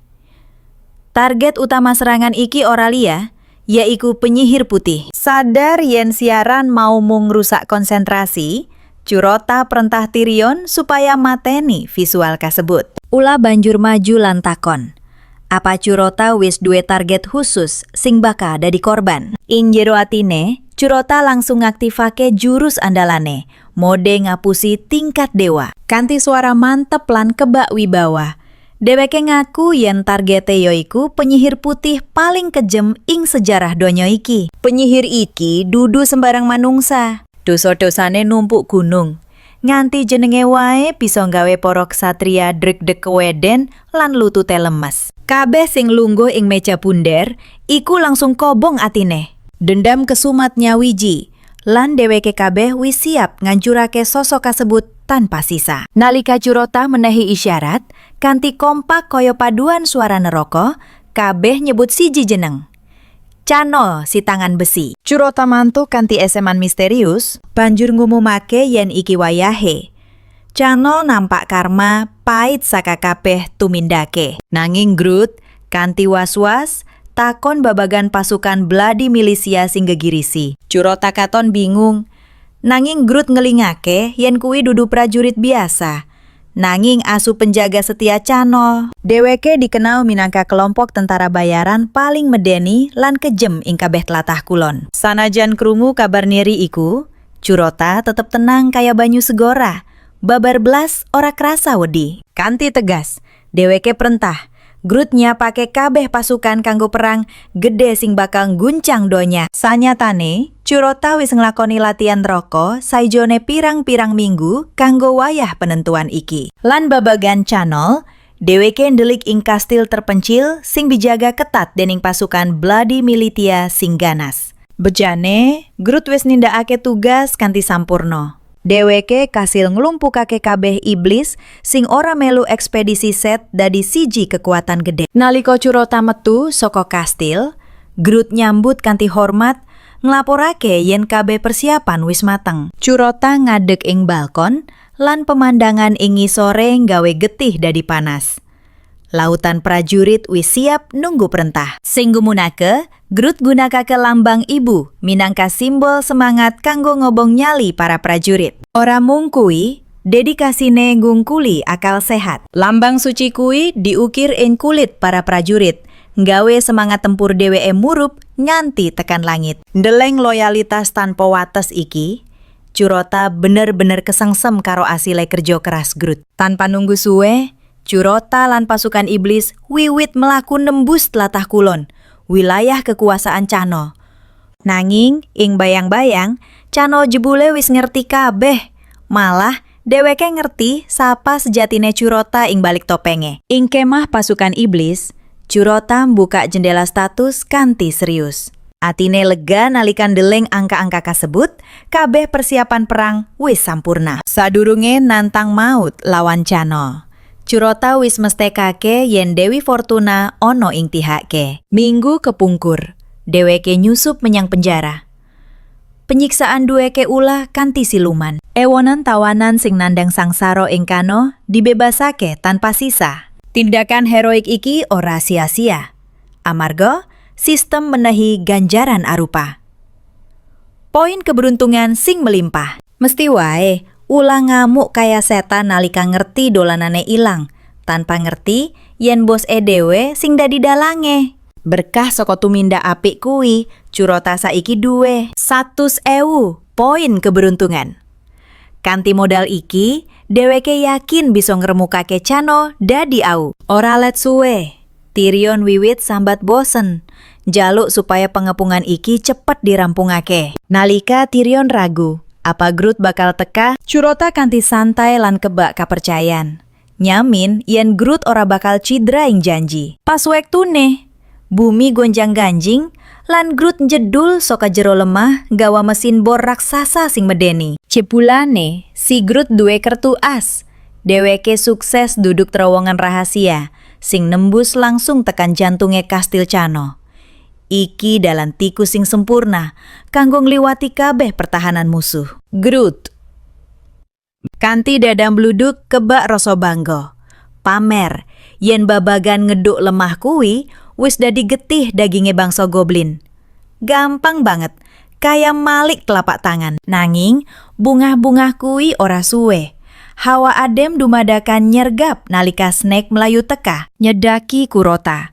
Gawa kabar sing bakal ngrusak suasana bungah mau. Gawat, pasukan Bloody Militia jebul wis gempur markas ngarep luwih dhisik. Si brengsek Cano kuwi ora mung meneng. Dheweke wis nglakokake langkah pion pertama ing papan catur iki. Kurota langsung sadar. Wektune wis mepet banget. Ora ana wektu kanggo leda-lede. Rencana infiltrasi kudu dieksekusi detik iki uga. Tanpa kakehan cangkem, Kurota merentah Groot lan Tyrion supaya ngetutake dheweke. Misi penyusupan lewat jalur ngisor-ngisor resmi diwiwiti. Sadurunge budal, Kurota masrahake komando tempur marang Snake. Nasib pasukan saiki ana ing pundake sang wanita ulah kuwi nganti sang raja bali. Perintahe jelas, ratakna Bloody Militia karo lemah. Lan Snake, oh, dheweke nampa tugas kuwi kanthi eseman sing medeni. Sejatine, Snake wis suwe nahan gejolak amarah wiwit kelangan kabeh tawanane. Perang iki dadi panggung sampurna kanggo nglampiasake nafsu ngrusake lan gawe kehancuran total. Pasukan khusus kuwi mlebu ing pepetenge bumi. Groot mimpin ing ngarep, obor ing helm, dadi siji-sijine pepadang sing nuntun dalane dheweke kabeh. Ora let suwe, dheweke kabeh muncul ing distrik perumahan Cano. Awak blepotan lumpur ora dadi masalah. Sing penting dheweke wis ano ing jero kandang macan. Targete jelas, pucuk menara, Kurotalan. Para penasehate melayu banter, nyiapake serangan dadakan kanggo mungkasi perang iki sadurunge Cano sadar yen nyawane wis diancam. Brak! Pintu kamar dibuka kanthi kasar. Dheweke ngarepake bakal weruh Cano sing gemeter kewedeng ngadepi aja. Nanging, pemandangan ing ngarepe nggawe kaget. Cano lungguh santai, tenang banget. Malah isi sempet nyekel gelas anggur kaya-kaya lagi ngenteni tamu agung. Kanthi tatapan sing landep, Kurota bengok banter, mumumake yen jaman kaisaran teror si brengsek kuwi bakal rampung dino iki uga. Cano mung mesem tipis, wangsulane gawe merinding. Dheweke wis ngramal kabeh kedadean iki. Lan jebakan wis dipasang kanthi rapi, sadurunge tamu tak diundang teka. Dumadakan. Kring! Kurotalan. Kanca-kancane keperangkap ing kurungan cahya. Nanging, Kurota isi tetep sombong. Pikirane, kurungan sepele kayak ngene ora bakal bisa nahan kekuatan dahsyate. Dheweke nyoba ngetokake sihir andalane. Nanging, nihil. Aura mana babar blas ora gelem metu saka tangane. Apa sing kedadean? Wajah Tyrion dadi pucat paset. Dheweke sadar yen dheweke kabeh wis mlebu ing Force Ceiling Prison, panggonan terkutuk sing bakal nyedot lan ngilangake kabeh kekuatan sihir. Sapa wae sing ana ing jerone nggawe dheweke dadi manungsa biasa. Cano nggoyu kemekelen. Suarane ngebaki ruangan, puas banget weruh manuk emprit sing wis mlebu swiwine Garuda. Tyrion ngenali barang kuwi minangka relik agung duweke White Mages, barang pusaka sing legendaris. Cano kanthi sombong ngakoni, barang kuwi dicolong nalika dheweke diusir saka Ordo Suci biyen. Dasar maling kelas kakap. Keringet adem mili, Tyrion bisik-bisik marang Kurota. Kahanan wis kritis. Nyawane dheweke kabeh saiki ana ing pucuk drijine Cano. Nanging dudu Kurota jenenge yen nyerah. Kanthi kendel, dheweke malah nantang Cano. Ayo, ndang pateni aku yen kowe mampu. Lan Cano nampa tantangan kuwi. Tanpa basa-basi, mantra pemusnah dirapalake lan disawatake langsung menyang arah Kurota kanthi niat mateni. Ing detik-detik pungkasan, Kurota ngaktifake kertu truf Ultimate Karma. Skill dewa sing menehi infinite luck utawa kabegjan tanpa wates. Kajai mata Cano melotot ora percaya. Kurota langsung guyu ngece. Ngina betapa apes serangan sang penjahat kuwi. Ego Cano kena pukulan telak. Rupane abang beranang nahan amarah, dheweke mutusake kanggo ora dolanan maneh. Iki wektune kanggo langkah ekstrim. Hawa ruangan dadi mencekam.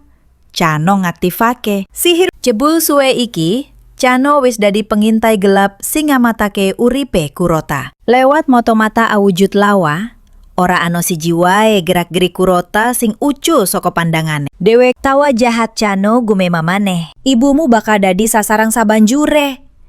Groot mung bisa ngowo, kaget banget yen Cano bisa nembus rahasia paling jero sing didelikake Kurota. Kahanan dadi panas. Tyrion bengok-bengok, nyoba ngelingake Kurota supaya ora kepancing emosi lan nindakake hal bodoh. Rasa panik wiwit ilang, amarga Tyrion ngerti yen mung White Mage sing duweni sihir multidimensi dahsyat kanggo nembus watesing alam. Kanthi ati sing mantep, dheweke yakin yen Canule ora bakal bisa nindakake kekarepan Olokatun kuwi marang ibune Kurota. Nanging ing kahanan sing genting kuwi, Canule buka kertu traf sing gawe kahanan dadi peteng dedet. Tangane Canule rogoh-rogoh sak klambine. Banjur ngetokake barang sing gawe jantung mandhek. Amarga Tyrion wis katam babagan barang-barang keramat, raine langsung pucat pasuryane nalika ngerti opo tegese barang kuwi. Rasa wedi sing luar biasa nyerang Tyrion nalika mripate nyawang apa sing dicekel Canule. Jebul kuwi File of Passage.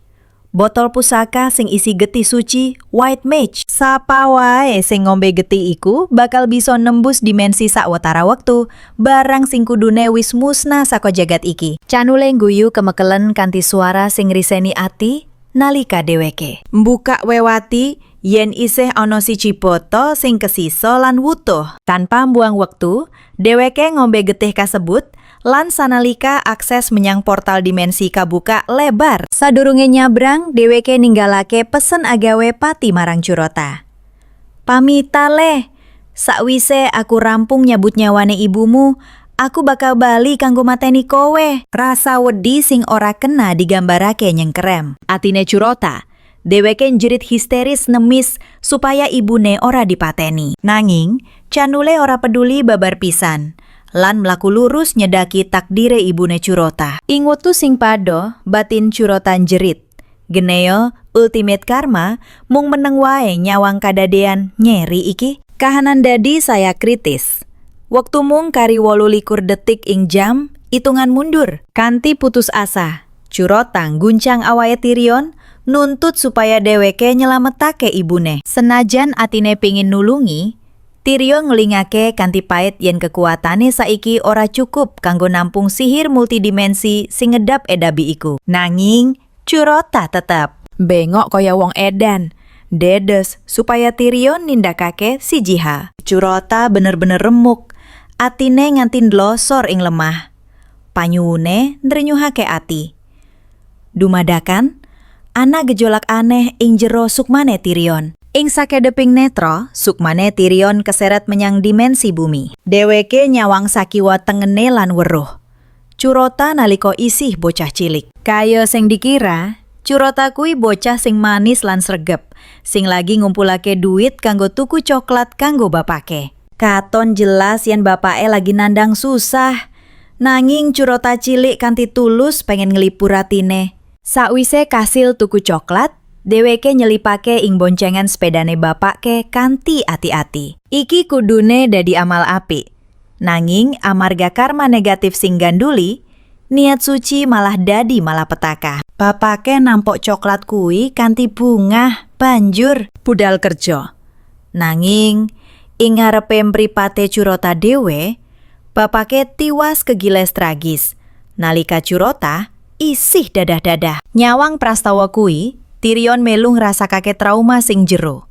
Atine kaya diiris welat weruh nasibe Curota cilik. Ora let suwe, nalika bapake arep disarekake, Curota mlayu saka iring-iringan jenazah, nyalahake awake dhewe atas pati bapake. Ing tengahing tangis, dheweke nabrak bayangane Tyrion lan wiwit ngemis. Supaya nyelametake ibune, amarga dheweke ora sanggup yen kudu nyebabake patine wong sing ditresnani maneh. Tyrion mesem marang Curota cilik, menehi janji yen dheweke bakal ngubah takdir iki. Nalika Tyrion bali menyang kasunyatan, dumadakan ono energi dahsyat sing bludak sakan jero awake. Senajan dheweke ora paham tenan apa sing kedadean dheweke, yakin siji hal.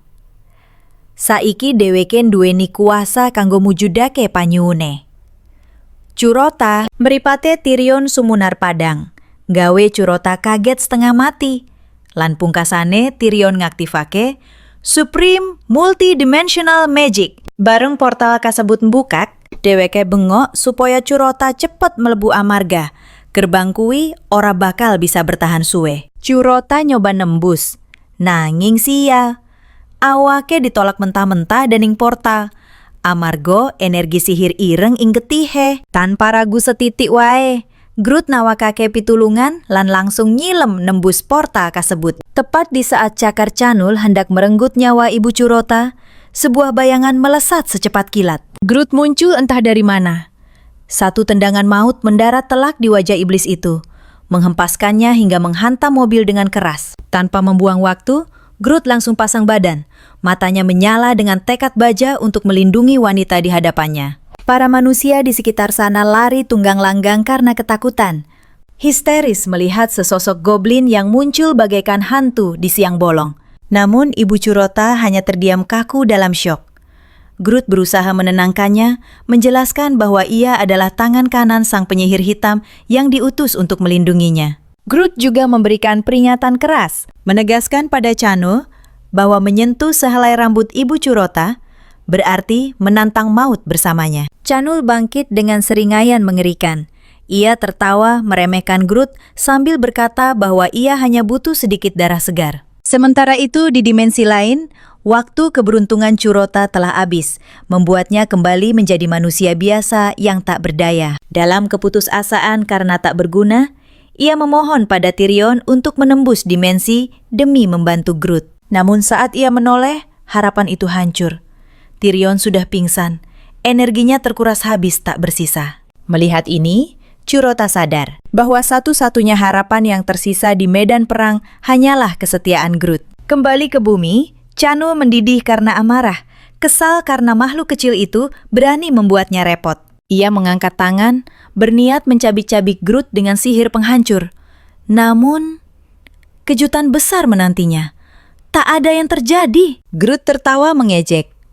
Ia mengingatkan bahwa di bumi, sihir hanyalah omong kosong.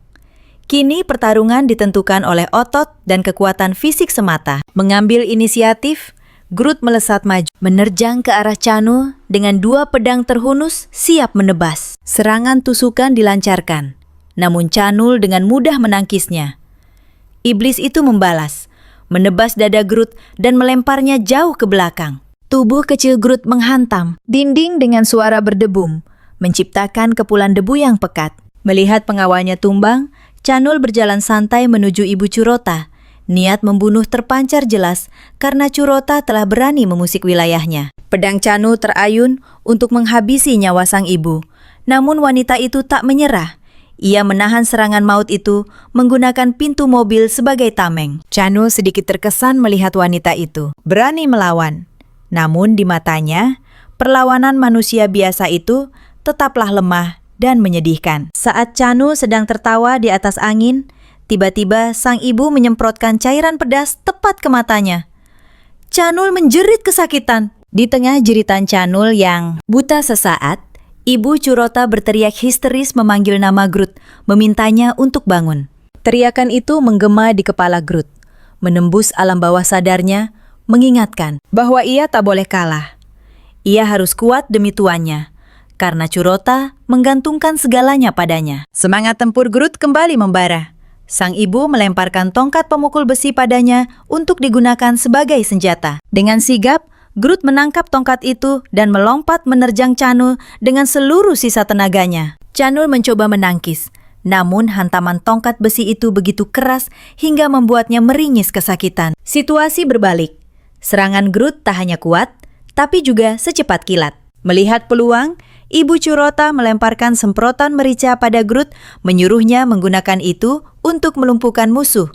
Namun karena Groot tak paham teknologi manusia, ia malah memukul kaleng itu dengan keras hingga meledak dan hancur. Ibu Curota ternganga kaget.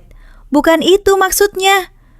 Tapi nasi sudah menjadi bubur. Cairan pedas itu menyebar ke udara bagaikan kabut racun, membakar mata Groot dan Chanul sekaligus. Keduanya mengerang kesakitan. Sayangnya, fisik iblis Chanul lebih unggul. Ia pulih lebih dulu dan dengan penuh amarah menendang Groot hingga tersungkur ke tanah. Tak ingin mengambil risiko lebih lanjut, Chanul membuka portal dimensi, bersiap untuk kabur sementara waktu demi memulihkan diri dan menyusun rencana baru. Ia mengeluarkan botol simpanan dan meminum darah yang tersisa sebagai bahan bakar untuk melintasi dimensi. Meski babak belur dan terluka parah, jiwa petarung Groot menolak untuk menyerah begitu saja. Namun tiba-tiba, Groot menoleh dan melihat pemandangan gila. Ibu Curota memacu mobilnya dengan kecepatan penuh tepat ke arah mereka. Dheweke ora malah ngremuk. Nanging kanthi prigel dheweke nyaut lan bantu nom-noman kuwi munggah menyang dhuwur mobil. Sadurunge Kaneo sadar opo sing kedadean, dheweke weruh mobil melayu banter banget. Lan ing dhuwure ono Groot sing ngadeg gagah kaya malaikat pencabut nyawa. Tanpa ampun. Mobil iku nabrak Chano nganti mental adoh. Gawe dheweke mutah getih seger ing awang-awang. Groot ora menehi wektu kanggo ambegan. Dheweke langsung melumpat kaya macan luweh lan nyaut. Berkas rahasia. Amargamung kui siji-sijine kunci supaya Kurota bisa bali menyang bumi. Kanthi cepet, Groot nyerep kabeh ilmu ing berkas mau, banjur nyerang Chano kanggo mungkasi nyawane kanthi sadis. Groot kasil nyurung musuhe mlebu portal, sinambi nyuwek-nyuwek jeroane gawe pedang cendake. Ajur mumur, Groot katon sangar banget. Ngadeg kanthi wibawa nalika ngucapake sumpah setiane. Yen bose iku suci, lan ora pantes didemok dening sampah kaya Chano. Ibune Kurota akhire metu saka mobil. Lan dheweke sadar yen kabeh kedadean edan iki dudu mung ngimpi awan bolong. Ing kadohan, mripate nangkep sosok bocah enom sing katon wedi banget. Bocah kuwi lagi ngrekam. Kabeh tragedi iki nggawe telpone. Lan ibune Kurota langsung mlaku nyedaki dheweke. Ibune Kurota njaluk ndelok telpone. Lan nalika dheweke ngerti yen bocah kuwi wis njupuk foto adegan sing sangar mau, dheweke malah ngakon ngirim foto kuwi amarga arep dipajang. Pancen ibu sing mental baja. Balik maneh menyang planet fantasi sing kebak misteri. Snack laporan marang Kuroto yen pasukan musuh sing wis adus getih saiki nyerah amarga bose wis modar. Bejane, pasukan kuwi wis sumpah setia lan tunduk marang Kurota. Kurota kaget banget karo kegigihane Snake. Dheweke ngalem Snake lan menehi siji tugas pungkasan. Dheweke dawuh marang Snake supaya nggawa Tyrion bali menyang kastil. Amarga sihire wis entek resik lan butuh istirahat total. Ora let suwe. Kurota ngadeg ing ngarepe pasukane lan miwiti pidato kamenangan sing geterake jiwa. Dheweke ngumumake yen kamenangan iki bisa digayuh mung amarga siji wong sing luar biasa. Lan wong kuwi ora liya, yaiku penasehat istimewane Groot. Krungu jeneng kuwi. Kabeh pasukan bengok banter. Nyeluk jenenge Groot kanthi semangat sing murup. Kurota banjur jengkeng ing ngarepe Groot. Matur nuwun lan nyebut dheweke minangka kanca. Momen sing gawe ati trenyuh. Sawise kuwi, Kurota ngajak Groot menyang istanane Talkum kanggo ngeterake jasade Chano. Nanging, Groot malah meneng wae.